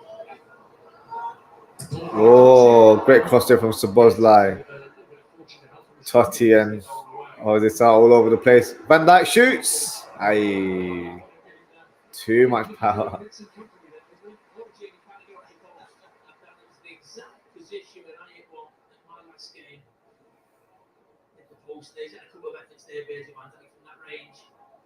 Let's have a look at the replay. Szoboszlai, great play on the left wing. Low cross. Totti makes the clearance, but it actually hits the goalkeeper and manages to bounce out of goal. So that could have been an embarrassing own goal for the Portuguese defender there.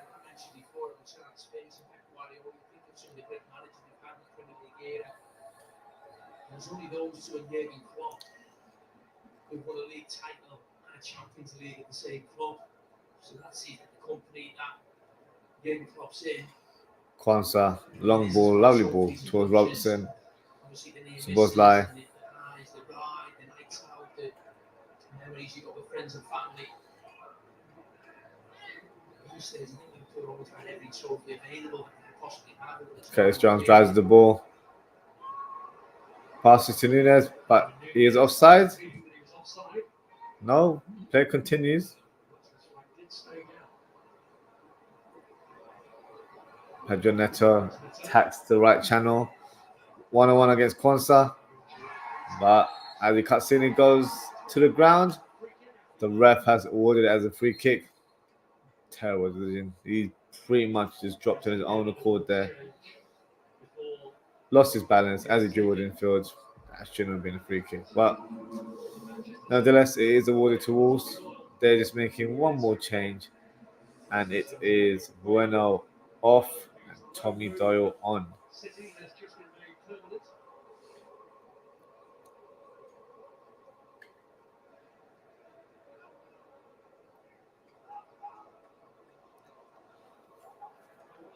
For Liverpool to aim for now is to hang on for this clean sheet. The Wolves are aiming for some respectability at least. Nice position for the free kick there. Definitely goal bound. Looks like it will be Pedro Neto that steps up and takes the free kick. I think it suits a left-footed player into that left corner. Let's see what he does.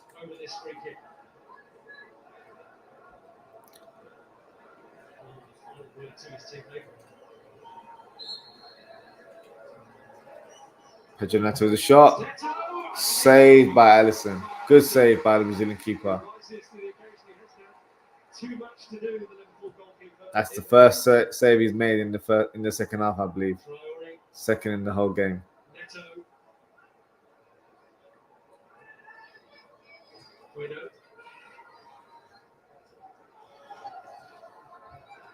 Pedro Neto showing a bit of his skill. Passes to Tommy Doyle. dirty, hits the back of the net with great header, to be honest. But unfortunately, that is ruled out as he is in an offside position.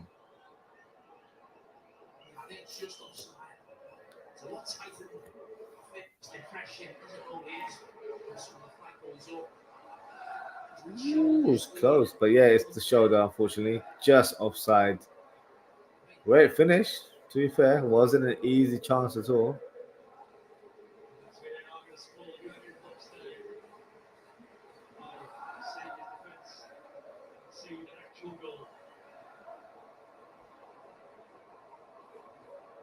VAR reviewing the incident as we speak.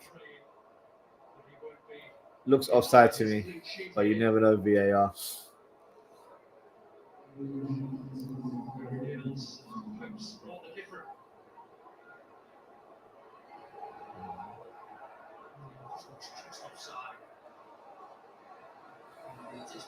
Yep. Offside given. Play resumes.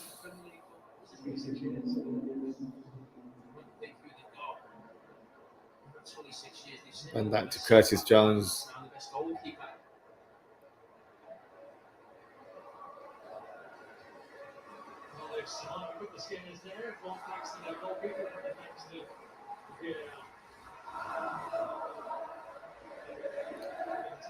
Kwanzaa.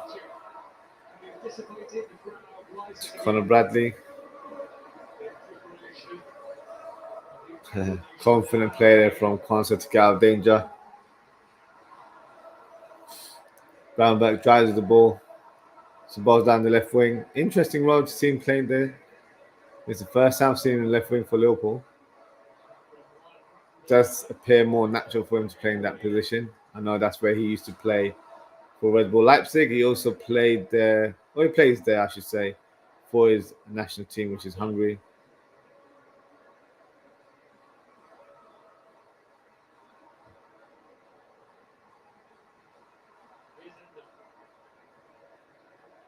Jones with the ball.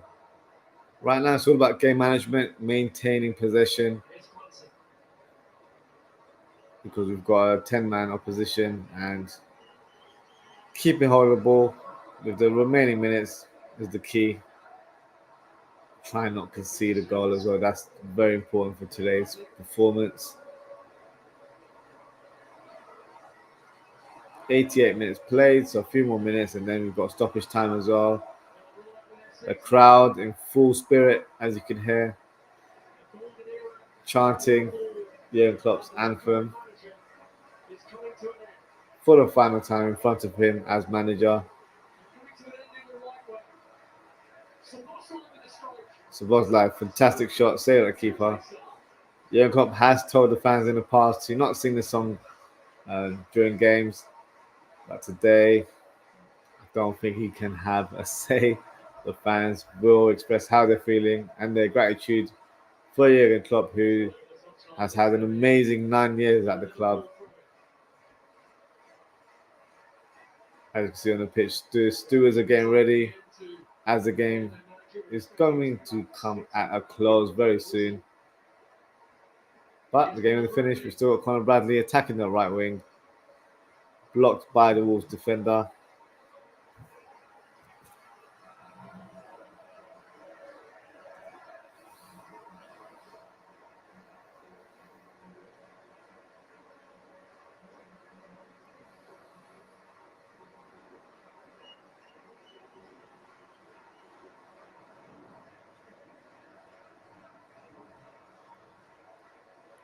Liverpool with the throw in. Ball given away by Gravenberch.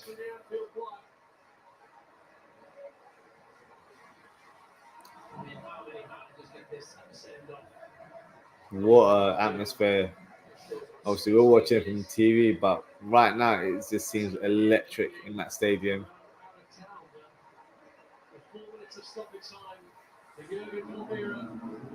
4 more minutes of stoppage time.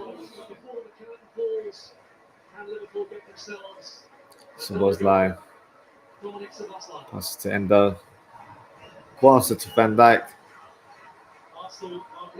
Arsenal are winning 2-1 against Everton, but Man City are still winning in their fixture. So that means that they will be crowned champions very shortly. So Jurgen Klopp is loving the reception at Anfield right now. Every fan is chanting, throwing their arms in the air. Exactly what you want to see. He looks a tad bit emotional, which you can imagine. Oh, Van Dijk just has an header from a corner kick. Goes over the bar. When you consider where Liverpool were in the first part of the Premier League until he came, look at that. Some impact he's had, isn't it? Absolutely massive.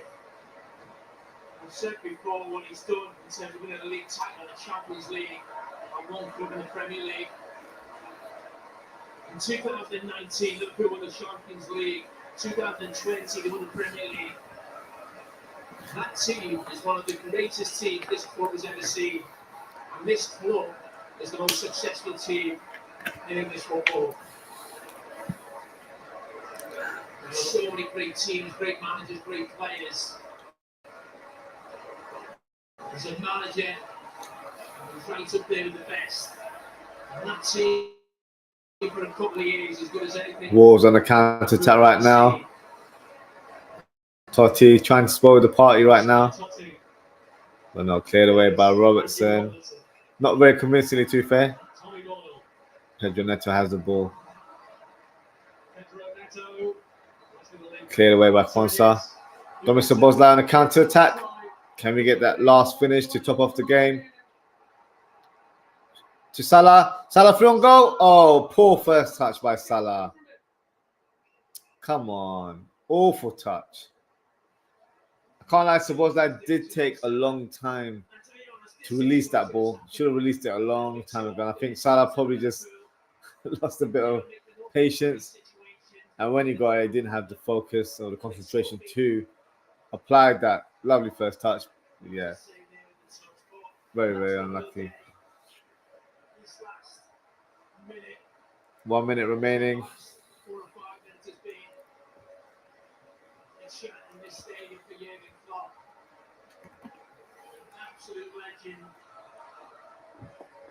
The crowd have been singing non-stop for the last 5 or so minutes.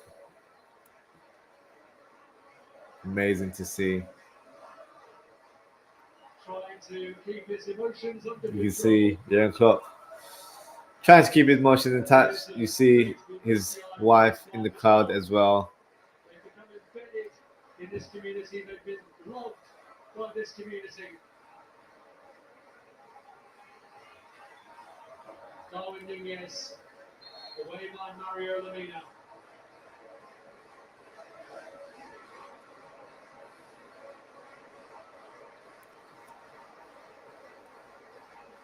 Nunes getting a bit fired up in the last few seconds of the game. Kenny Dalglish joining in the applause for Jurgen Klopp. Hugs all round for his coaching staff, who are also departing the club with Klopp. An emotional time for Liverpool and the coaching staff.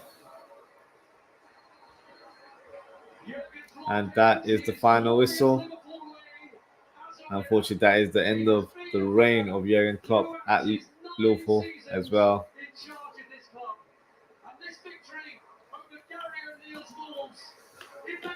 The game finishes Liverpool 2, Wolves 0.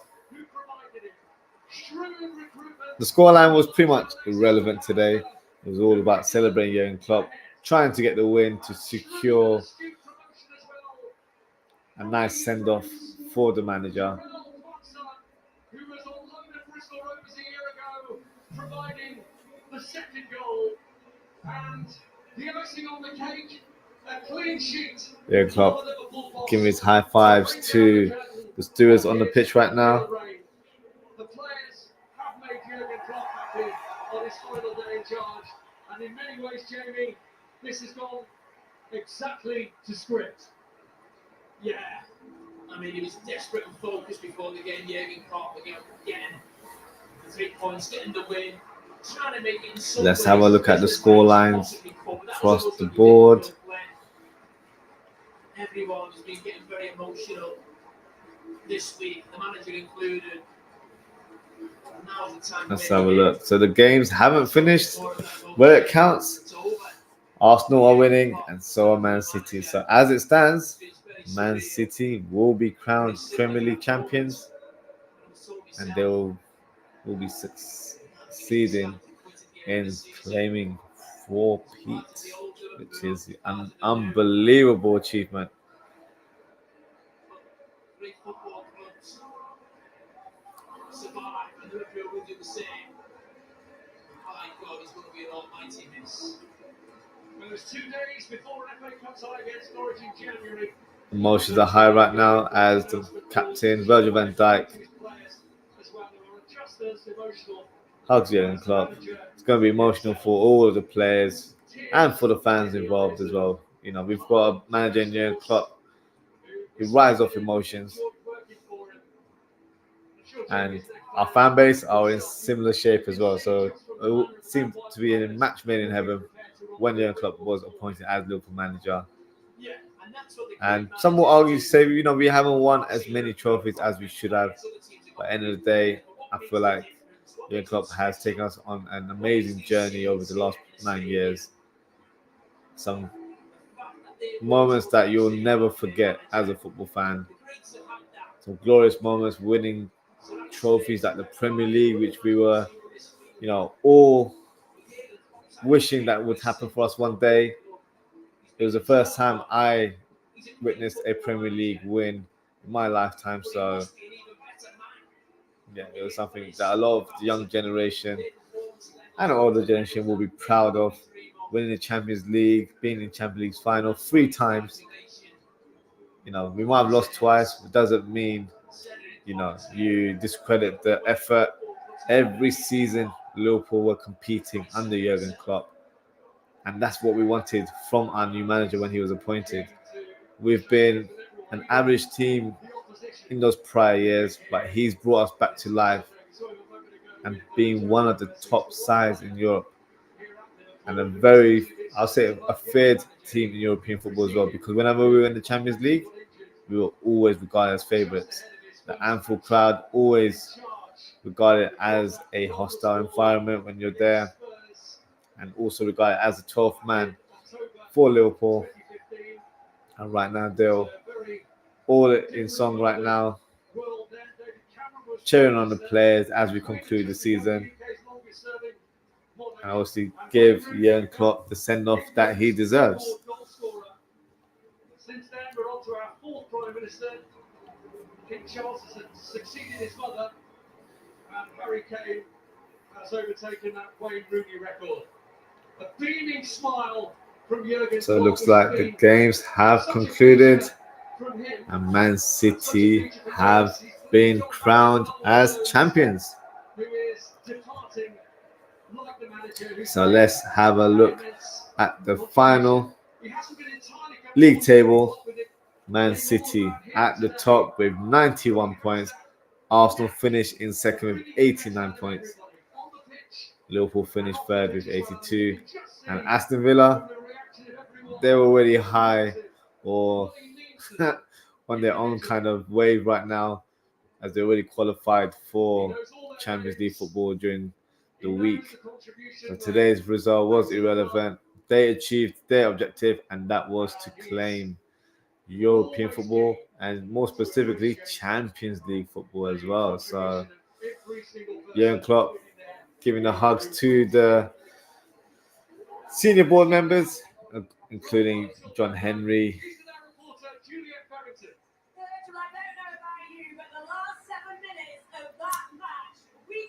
Tottenham secured 5th place, so they will be playing Europa League. And look at this, Chelsea have won their final fixture of the season, and they have climbed to 6th place. Now, you probably say in hindsight, Chelsea should be up there already, but if you look at the season that they were having, they were awful, shambolic, however you want to describe it.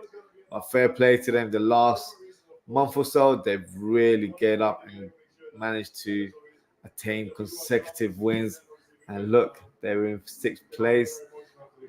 So they will be playing Conference League, I believe. So it's still European football for the Blues side of London. So yeah, it's probably not Champions League or Europa League, but it's better than nothing in my opinion. So they've done well to even get up to that position. In my eyes, Newcastle are in 7th place. Manchester United have finished in 8th. They did win today, but equal points with Newcastle. But they got pipped by Chelsea. Chelsea were below them for majority of the season. So for me, that's an embarrassment for Manchester United finishing 8th in the Premier League. To get overtaken by Chelsea, yeah, that's where you put your head in the sand, because that's not one to really ignore. You can't even sort of change the subject and not talk about that any further, because that is quite embarrassing, quite ridiculous. Obviously, there'll be some wholesale changes at the club, remains to be seen. But yeah, if I was a United fan, I'd be ashamed of my team's position right now. West Ham United finish in 9th place with 52 points. Crystal Palace have been in sensational form in recent weeks, and the Glasgow effect, I should say, is in full effect. And then they are currently, they've moved up to 10th in the league, so great finish for them in the top half. Brighton have dropped to 11th. Brighton definitely dropped the gears, in my opinion. I feel like it was always going to be a difficult task coming off a season where they played European football, and this season in particular. So always a tough task. You need to have a big squad to try and play in all competitions. Then you got Bournemouth dropping to 12th. Fulham in 13th. Wolverhampton Wanderers, who we just defeated, in 14th. Everton, despite being penalised a couple of times with, was it 8 points altogether, I believe it was? Let's have a look. 6 points into, so yeah, 8 points in total, and they still managed to secure Premier League status with 40 points. 40 points is the magic number to maintain your status as a Premier League side, and they've done exactly that. Brentford, surprisingly, have really struggled towards the latter stage of the season, and they've dropped to 16th. They were close to mid-table early in the season, so they've secured Premier League status, yes, but I have to say that's a disappointing ending for a team that I feel like have a lot of decent players in their team. They've got a good manager as well, so they'll be looking to definitely improve next season. Nottingham Forest survived to secure Premier League status as well. Unfortunately, it's goodbye to Luton Town, who showed a great fight and fair play to them. I'll be honest with you, at the start of the season, I was questioning where the goals would come from, where would the wins come from for that team, because they had a very awful start in the beginning half of the season. Fair play to them, they stuck to their guns, they played their style of football, they made Kenilworth Road a fortress at times. The big teams were struggling to get any points from there, and unfortunately, it was just too little, too late to escape the relegation zone. So they will be in the Championship next season, alongside Burnley and Sheffield United. So yes, that is the final standing of the league. Drop a comment, let me know what you guys think in terms of, we're all Liverpool fans, and obviously, if you're not a Liverpool fan, let me know about your team. Are you happy with the season that has ended for your team? Drop a comment, let me know what you guys think. So I believe we'll stay on for a little bit. We'll watch the scenes.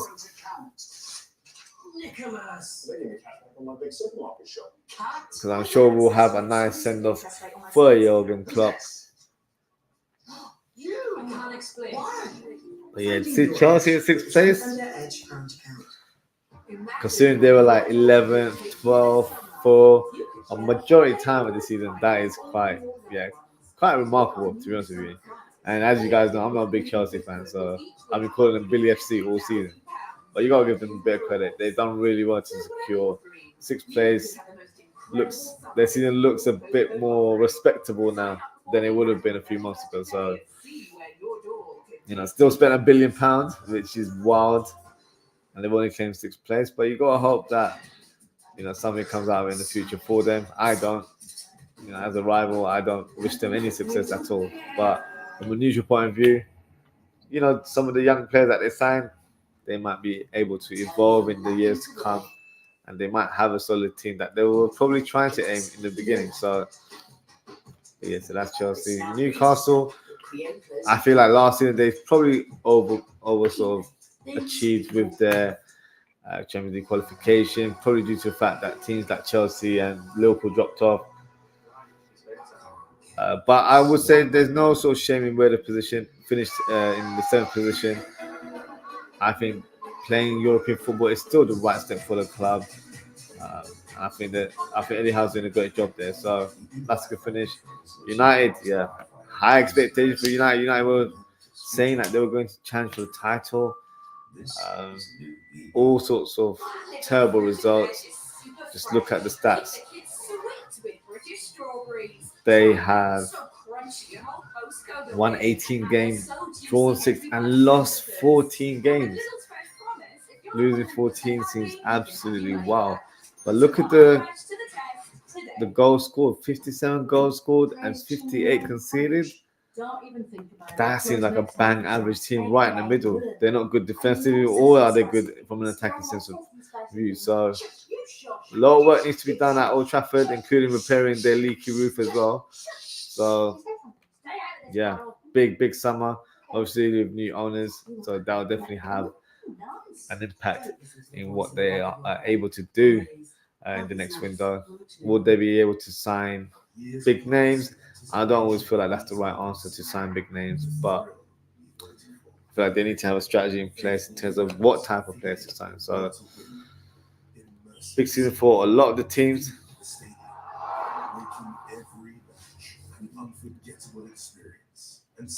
But yeah, we'll stay on. See what we're doing. What I might do actually, I might just switch over to Liverpool TV and see if there's any footage there.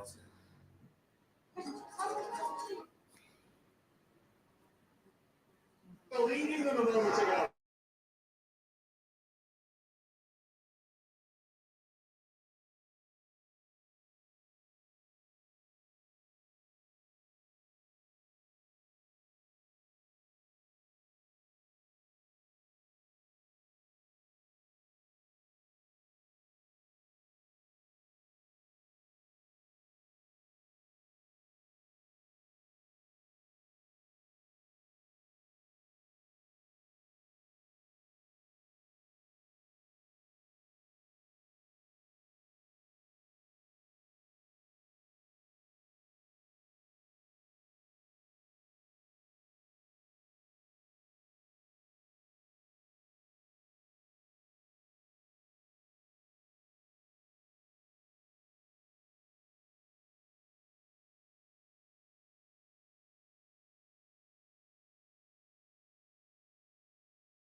Told you guys a bit of technical issues there.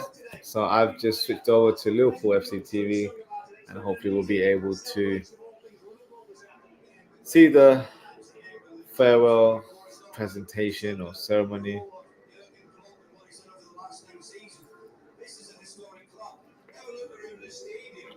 So let's have a look. So Haaland has managed to get a golden boot award. No surprise there whatsoever. Mohamed Salah finishing the season with 18 goals, which is not a bad stat to be fair.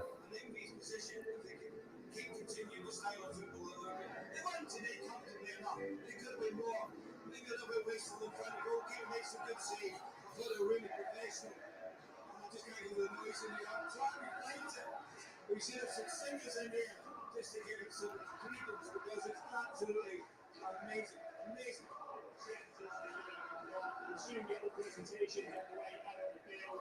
Things are set up there for the various coaching staff with a party and Jurgen to be giving the send-off that he deserves, and to be McDowell's MC for that very shortly soon as everyone starts to make their way out of the Liverpool players are on the pitch now. Onto the pitch just now, was moments away from this all getting underway. In fact, let us now hand you over to Peter McDowell as he begins the goodbye for Jurgen and his staff. What a scene here at Anfield.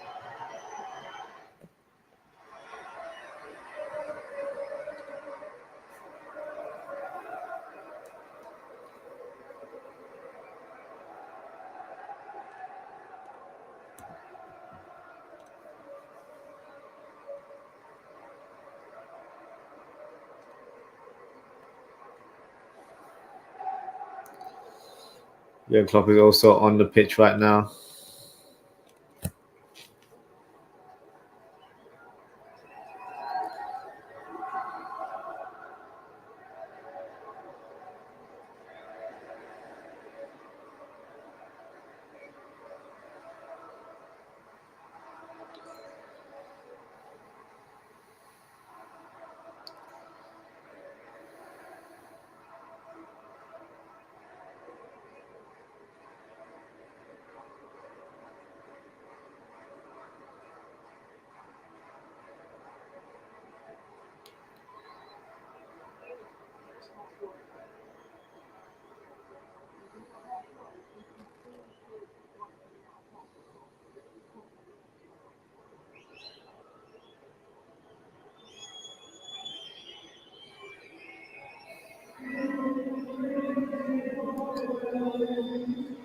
Just waiting for the announcements.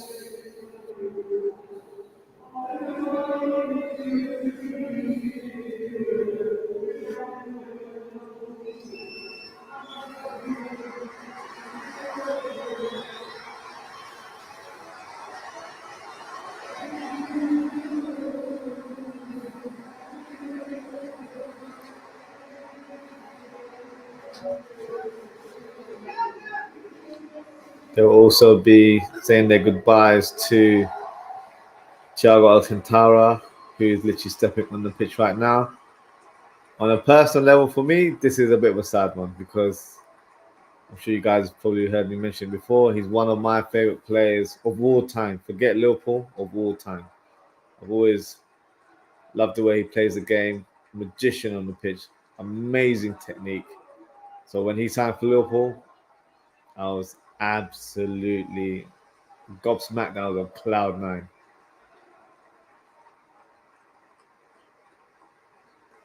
Fortunately, we didn't see him play a lot of games for Liverpool, but whenever he did, you can see the quality that he possessed. So for me, this is still a proud moment to see him wearing a Liverpool shirt.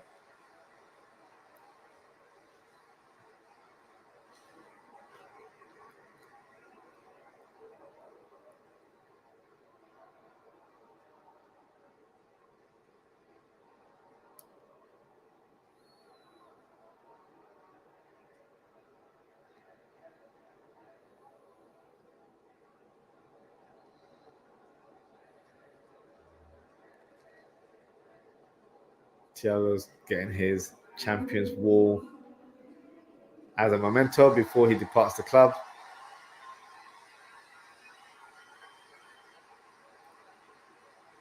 That's a sad sight for me to see him go.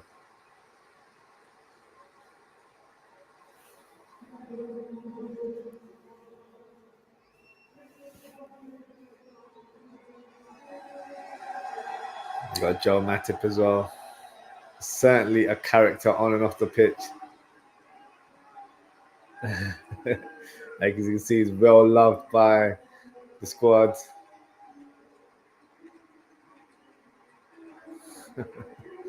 Slightly awkward, but you know, I think that's what makes him special as well. On the pitch, he was a fantastic defender, very classy in terms of the way he played the game.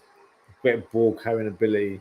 That's something we lacked over the years. A player that can drive the ball from deep and cause havoc on the other end, or add a bit of uncertainty to the opposition. And he did that on numerous occasions.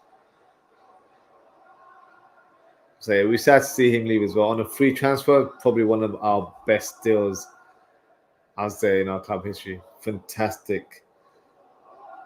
Jump back in then as the chance for dramatic ring around Anfield. A tremendous servant for this team, perhaps an unsung hero at times. Phil Thompson, he rightly gets this kind of send-off. What a contribution he has made. A player, of course, who arrived for nothing from Chelsea.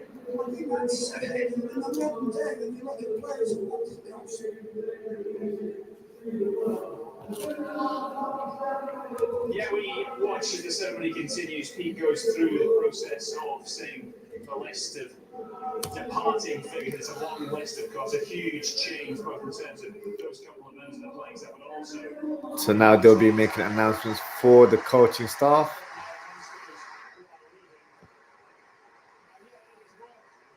And there's a lot of them departing as well. So this is what I was saying to you guys earlier on. I'm not confident about the future right now. And I don't want to sound like a negative person at the minute because I'm normally quite positive, but there's a lot of changes going at the club. The only positive is that we've got Michael Richards, who has a fantastic track record. So we're in good hands in terms of the future of the club and recruitment and all that sort of stuff. But the backroom staff is pretty much being taken away. So it's not going to be an easy task. And it's going to be very difficult to hit the ground running straight away.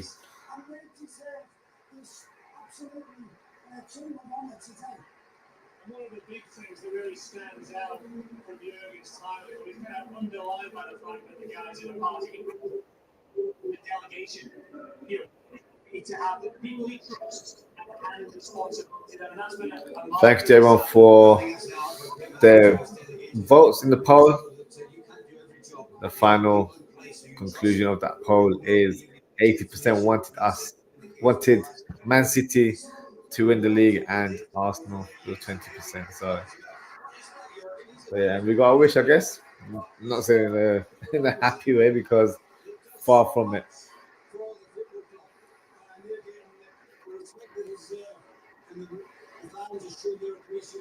Just do another poll for you guys. Who would you say is the Liverpool player of the season? Love to hear from you guys. Who you think?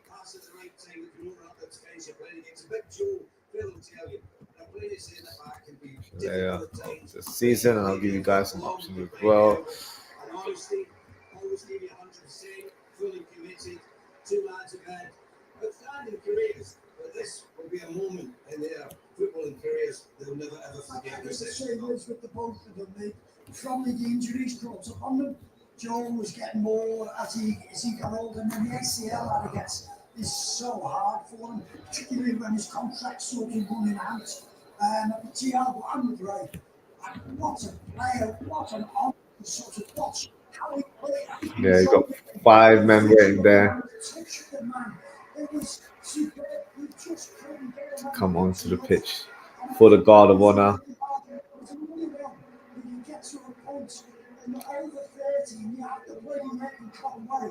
It's difficult to continue that when you get 31, 32, 33. It's so difficult. Just bring you up to speed with what's happening in the pitch. Ray Hoffman, the first team player liaison officer, who's the guy who's just been given his presentation. He's also the partner for 16 years with Liverpool. To pick up what you guys were saying about Liverpool, it's perhaps reported at the time with the injury with John Martin, he doesn't get proper pro Thiago as well. They didn't get the chance to show what he could do again this season. Yeah, that's what I just said. Like, obviously, very often you look at him, you know, very often people in there say, where he is, you don't play 24 times. You don't have to be at the superstars because they have their own families. They need looking after. And you need somebody like that. You know, we had the wonderful, great Norman Cardew when I was with Gerard Duguay, and the hours that put in this. His service to the club was incredible, and Ray's done exactly the same for 16 years.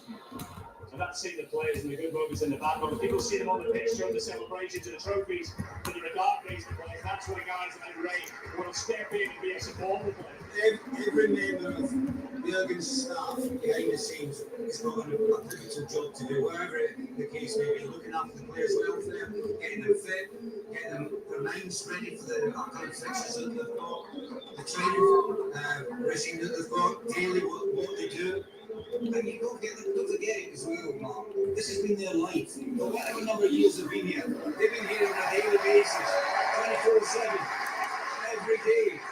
They've been thinking about Liverpool Football Club and the job that they can do to improve them.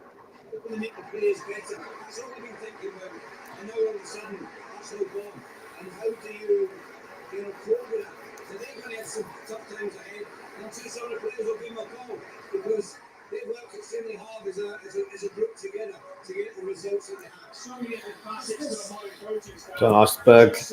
And our goalkeeping coach has been here for a number of years. He's also departing today. Yeah, definitely emotional one for him. John Ackerberg, you want to meet him, you want to be in his presence. He's the most wonderful man, wonderful engaging man. And you can see he's a good coach as well. And I think Ali, for all the times when he's come in and everything, John Ackerberg's already there. He's embraced John. And he comes with delight. And with the big man, he came doing this for LFCTV. On pitch side, he created all those big bands. I understand. And he's been a tremendous.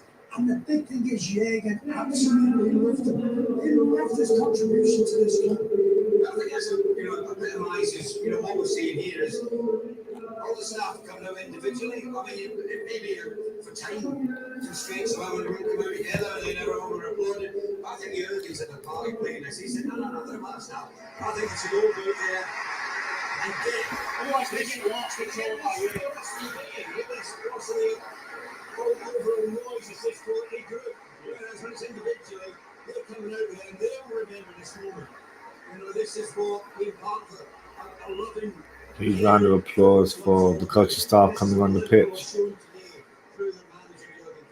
It's Victor Matlock who's coming out just now. He's been part of a really important change in the Jurgen style of football where him and Pep Linders will be that bridge to the academy to get the best of the best in training with the first team. That's been one of the reasons why we've seen so many young players make that transition to the Jurgen, because they kind of athlete into first team training. They've had a chance to be seen up close by the manager and be seen what they can do against other first team players, and that's helped them have this conveyor belt of talent. Well, you want harmony between your academy and the first team staff and squad, and you need people to pull it together. And Victor's done a massive job in that, because you don't get that otherwise. Jurgen has to live on his plate, looking after the first team squad, how you do it. You need someone who's going to lead you all the time. And I think we've seen this football embrace the academy side. We said before, 90 players he's given their debuts to, which is truly amazing. There's so many players that made that step in the Jurgen club. I think it was one of the guys who's come in and added something new. I've been there with Jurgen since the very start. Peter Kravitz is coming out now. As a manager, managers need someone they can trust, a trusted lieutenant to be their right-hand man. Your eyes and ears. That's what he's going to do. You need someone once again, the word you keep using is trust. Someone you know has got your back. And that's it, exactly what's happening there. They've been a great partnership. Look, you just have to look at them and the camaraderie. They're all together as one. There's no one standing away from anyone else. They've all been through so much together as a group, daily, weekly, game after game.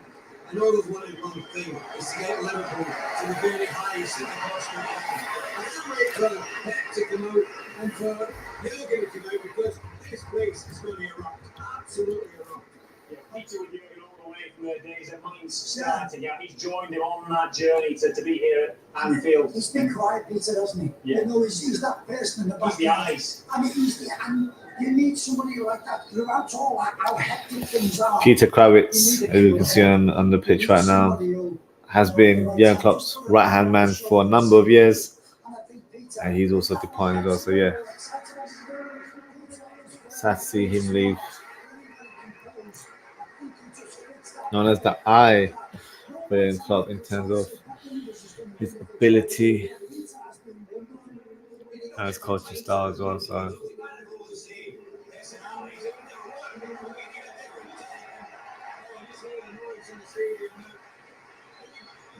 this one's huge. Pep Linders, the assistant manager, is on the pitch now.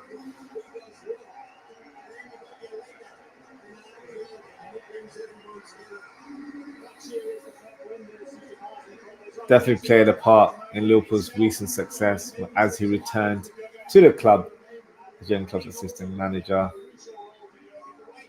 And good to see him also acquiring a new job where he will be the new manager of Red Bull Salzburg next season.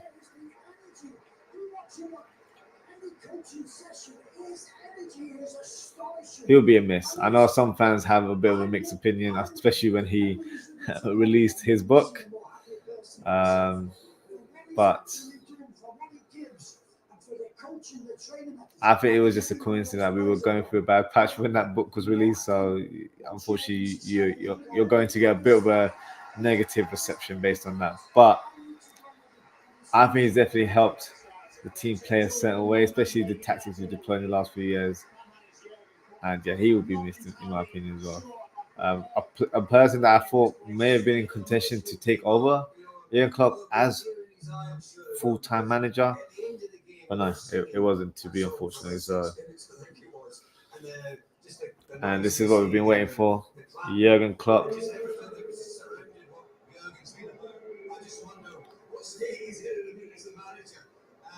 It's not so much emotion so far. Phil said there's one or two occasions that he said they exchanged it, but now it starts. Now it starts. And it builds, and it builds. It'll take a second to listen to that. You see I think she's the press officer telling Jurgen Klopp to step on the pitch. She's emotional right now. And this is the main man that we'll all be waiting for. Jurgen Klopp, as he steps on the pitch, walks through the Guard of Honor right now.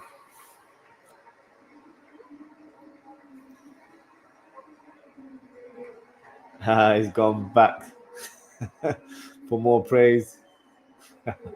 What a character Jurgen Klopp is. Deserves all the praise in the world in my eyes. Has been a fantastic manager to Liverpool Football Club. Has brought the glory over the years.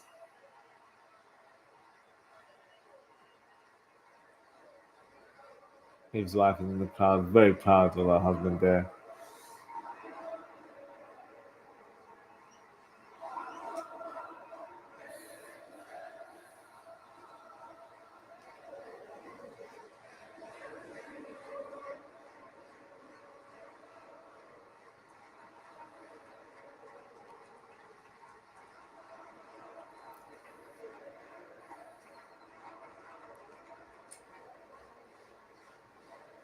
See Van Dijk on the screen looking emotional.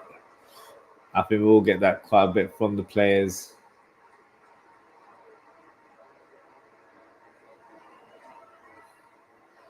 So it looks like Jurgen will be receiving a few things here. So firstly, he gets an award with all of the trophies that he's won, which is quite a nice piece to award the manager.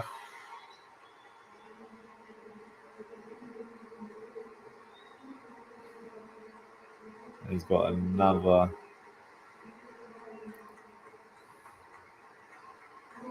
piece. I feel like it's got all the caps of all the finals that we've been in. So the special moments. This is all good and well, but I'm not gonna lie. I hope we build a statue for him because Steven Gerrard said it a few days ago on Sky Sports. I co-signed it. I think he deserves to have a statue at Liverpool because it's not just the success he brings on the pitch, it's what he brought to the club, to the city, to the people, to the fans. He's bigger than just being the Liverpool manager. So for me, yeah, deserves all the praise in the world. How are you feeling right now? I'm completely surprised. I thought I'm already in pieces, to be honest, but I'm not. I'm so happy. I can't believe it. I'm so happy about you all, about the atmosphere, about the game, about being part of this family, about us, how we celebrate this day. It's just incredible. Thank you so much. You can hear in his voice, I think, the emotions have set in. The singing was almost permanent throughout the whole game today. So many famous games here over the days and the nights. If there was one that you could go back to, which one would it be? Which game here? Oh, one of the city games we drew. That would have helped. No, the atmosphere is absolutely great. Thanks for ignoring my request to not sing my song completely since weeks. Yeah. I did say that earlier on. You know, he made that request for the fans to not sing that song. You don't have a say in that one, especially today. It was only right that it was sang for a long duration of that game. And they shall continue to sing until he's on that pitch. So yeah, rightfully so, in my opinion.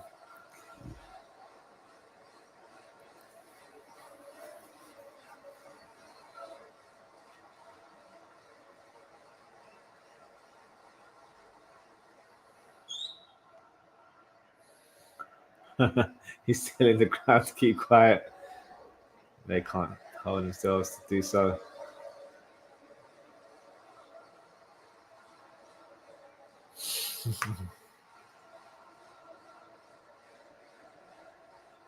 You see his missus singing the song as well, so you can't tell her to keep quiet, that's for sure.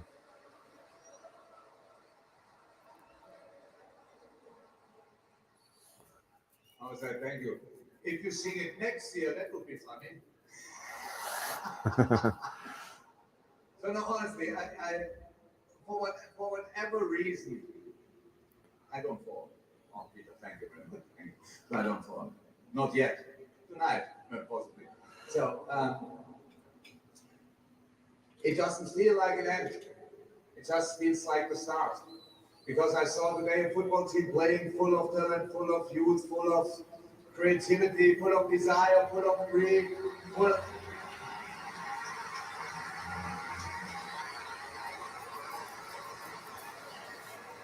That's one part. That's one part of development. That's what you need, obviously. But obviously, since a few weeks, I get absolute too much attention. It feels really uncomfortable. But in this time, I realized a lot of things. People told me that I turned them from doubter into believer. That's not true. It is not. Wait. You didn't, but it is the famous quote. So believing is an active act. You have to do it yourself. I just said we have to. You did it. So that's a big difference. And who tells you? Nobody tells you now to stop believing. So because this club is in a better moment than not ever. Well, not maybe ever. I haven't asked Kenny. Sorry, ever. Yeah. So since a long time, let me say like that. So we have this wonderful stadium, we have this wonderful training center, we have you, the superpower of world football. Wow.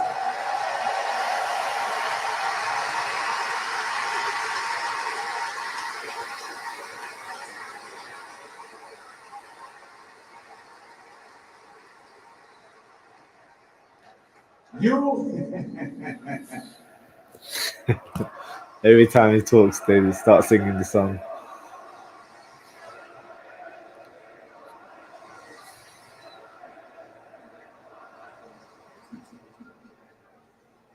We decide if we are worried or excited.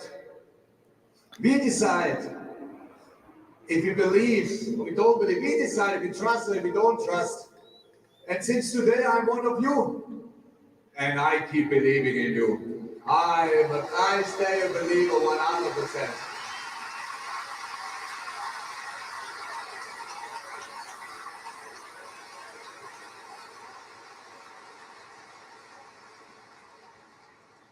And obviously, I saw a lot of people crying. It will happen to me tonight as well because I will miss people. That's clear. But as well, change is good. And just we never know exactly what to expect. But if you go with the right attitude into that, then everything will be fine because the basics are 100% there, and that's there, the team, and that's the new coach. Well, manager. And you give actually a shit what I want you to say. I know, but I have an idea. I heard the song today a few times, and I you can do that. I have no problem with that. Let's see how the response will be.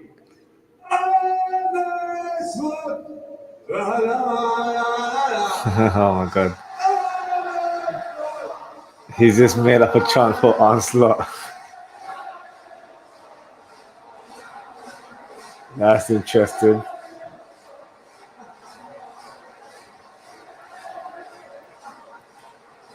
Now imagine the next season starts and you are not waiting what's going on. No, you go full throttle into it. You welcome the new manager like you welcome me. You go all in for the first day.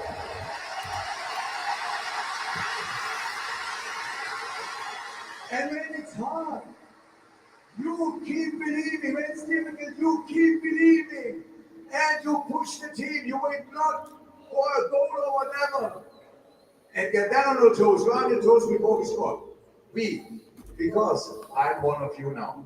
I love you to bits.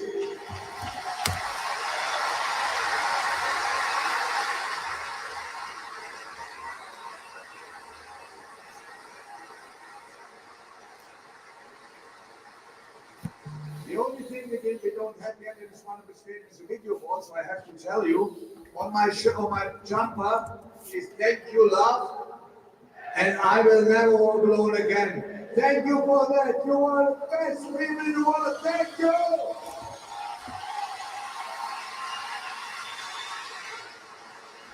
Well, ladies and gents, an announcement to hold. I think I speak on behalf of everybody inside here today. You made our lives better and we'll love you forever. Please, one last time, go and see your people.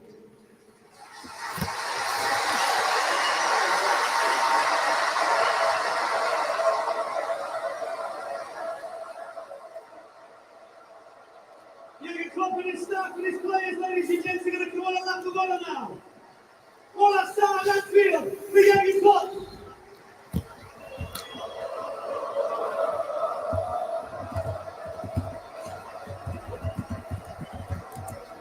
Jurgen Klopp and his coaching staff doing the lap of honor. There you go. Last time we'll see the fist pumps coming from Jurgen Klopp. It's an end of an era.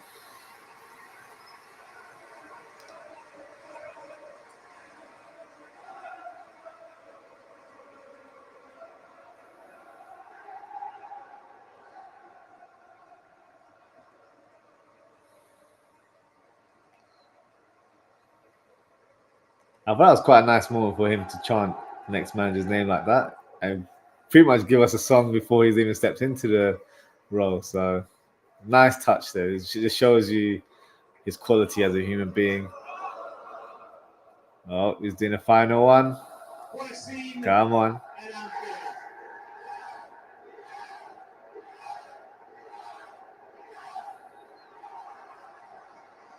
Jurgen Klopp. This wants the cup one final time. He beats his chest. And the crowd stands in unison to applaud. And now he goes to do each of the Fantastic. He's going to each corner of the stadium. He's getting tired, but he's got to do it. This is a special moment for the crowd. I think a weight lifted up his shoulders, and this has probably been weighing heavy on him the last few weeks. And he got close to this final day and released his contaminated decision. He wants to go out and salute those people who are giving him so much support to his side. One of the actions he gave to his supporters is from the manager. As soon as he's still got that passion for the club, the love of the club, even his backroom staff was quite incredible, very emotional. You're just looking around and so many people that have stayed behind just to say farewell to the manager. And look at people crying next to us, tears in their eyes. I tell you, it's amazing. What scenes? Such an emotionally charged game. I think also a testament to his standing within the game. About a quarter of the wall stand stayed as well to salute this man. You can all that live, all that passion. It just comes pouring out, and it deserves every moment of it. The man somehow, someway finds the right words. These disadvantaged children, such as kids who are really sort of deprived, the young man down from Ireland, Sean Cox. This man is just, his empathy for everybody is just, makes you so emotional. See the emotion on your face. When you're sitting in this football game, you've been in that dugout, you know the pressures, you know the responsibilities, so you can empathise with just how well how much he's embraced, as an outsider, embraced this place. You just feel the love from everybody in here. It's a tremendous emotional time. He's given us a great Let me see. It's got comments say share your screen. Let me see if I am able to share my screen. Let's see if it's available. Got Trent Alexander-Arnold, very emotional there, understandably.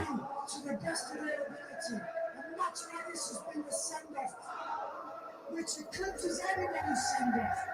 See the emotion in Trombo's face and see the emotion in Trent's face. It takes a special individual to come in and really get this place and get this city in the way that Jurgen has done. He's managed to strike the right note pretty much at every turn during the time. Well, listen, he's great at everything. He's a great man manager, he's a great tactician, he's very good in the media, and he says the right things at the right time. And this is unique. That's in many clubs, let me tell you, at any stage. I've been here at the end of the season, it was like this. This is something off the charts from what the supporters have given to the players and the manager and his backroom staff. No one players can conform to the pitch. I think that is a testimony to what Jurgen demands. Everybody wants to see him and the staff and the players. And I just think this has been so wonderfully and as I said before, it's not one of the best. It's just such a special club. Jurgen's embraced all that. He's given us a style of football which we could only dream of at one time. Marley, Firmino, Salah, and giving us wonders, winning us trophies. And I look at him now and I go, wow, thank you, Jurgen. Thanks for what you've done. We've got Nat Phillips on the pitch as well. Currently out on loan, but had to come and say goodbye to Jurgen Klopp. It's fitting, isn't it, what's happened today? The way that the fans have reacted to Jurgen and what he's done for the football club is absolutely not normal. That's not normal what we're witnessing here today. He said he was the normal one, right? Yeah, he might have said, I'm not sure he meant it. Oh, absolutely. Because look at it. There's nothing real about him. No, he's been absolutely first class. And I just think the way that they did it was absolutely spot on. You know, to bring the staff out individually, to bring out the players that are leaving the club so that he could get a fantastic reception from the supporters here in the stadium, and then the manager can come out last and whatever he's done. I thought he'd be more emotional, but to be honest with you, I thought he, you know, He's kept it on it pretty well. Let me see if I can share the screen, guys, so that we can watch the footage together. He can't replicate this. If he goes back into management, he won't replicate what he's just seen today. Let me know if you can hear it as well, guys. I love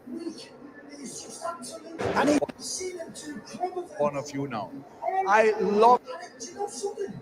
He's done it with a smile on his face. He finds the right words at every occasion.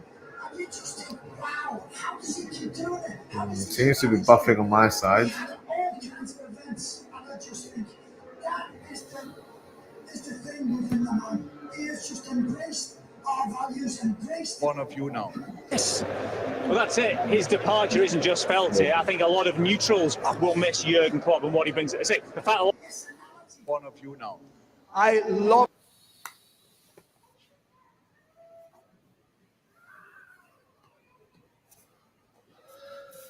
What's going on? Apologies, this is not showing the latest footage, so maybe it's not possible to do. I think that's the maximum they've done, so they're not showing any further. We'll just stop showing for now.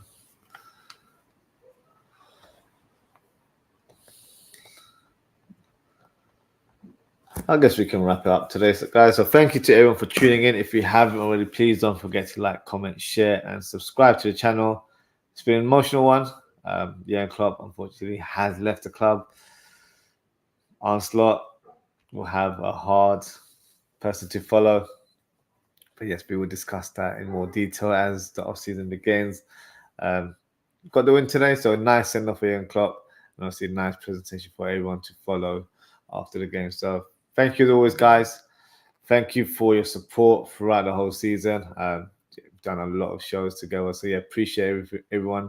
Whether you've sent your comments, interact with me on social media, trust me, the support is very much appreciated, and it doesn't go unnoticed at all. So thank you as always, guys. Take care, stay safe, and I hope to see you all very, very soon.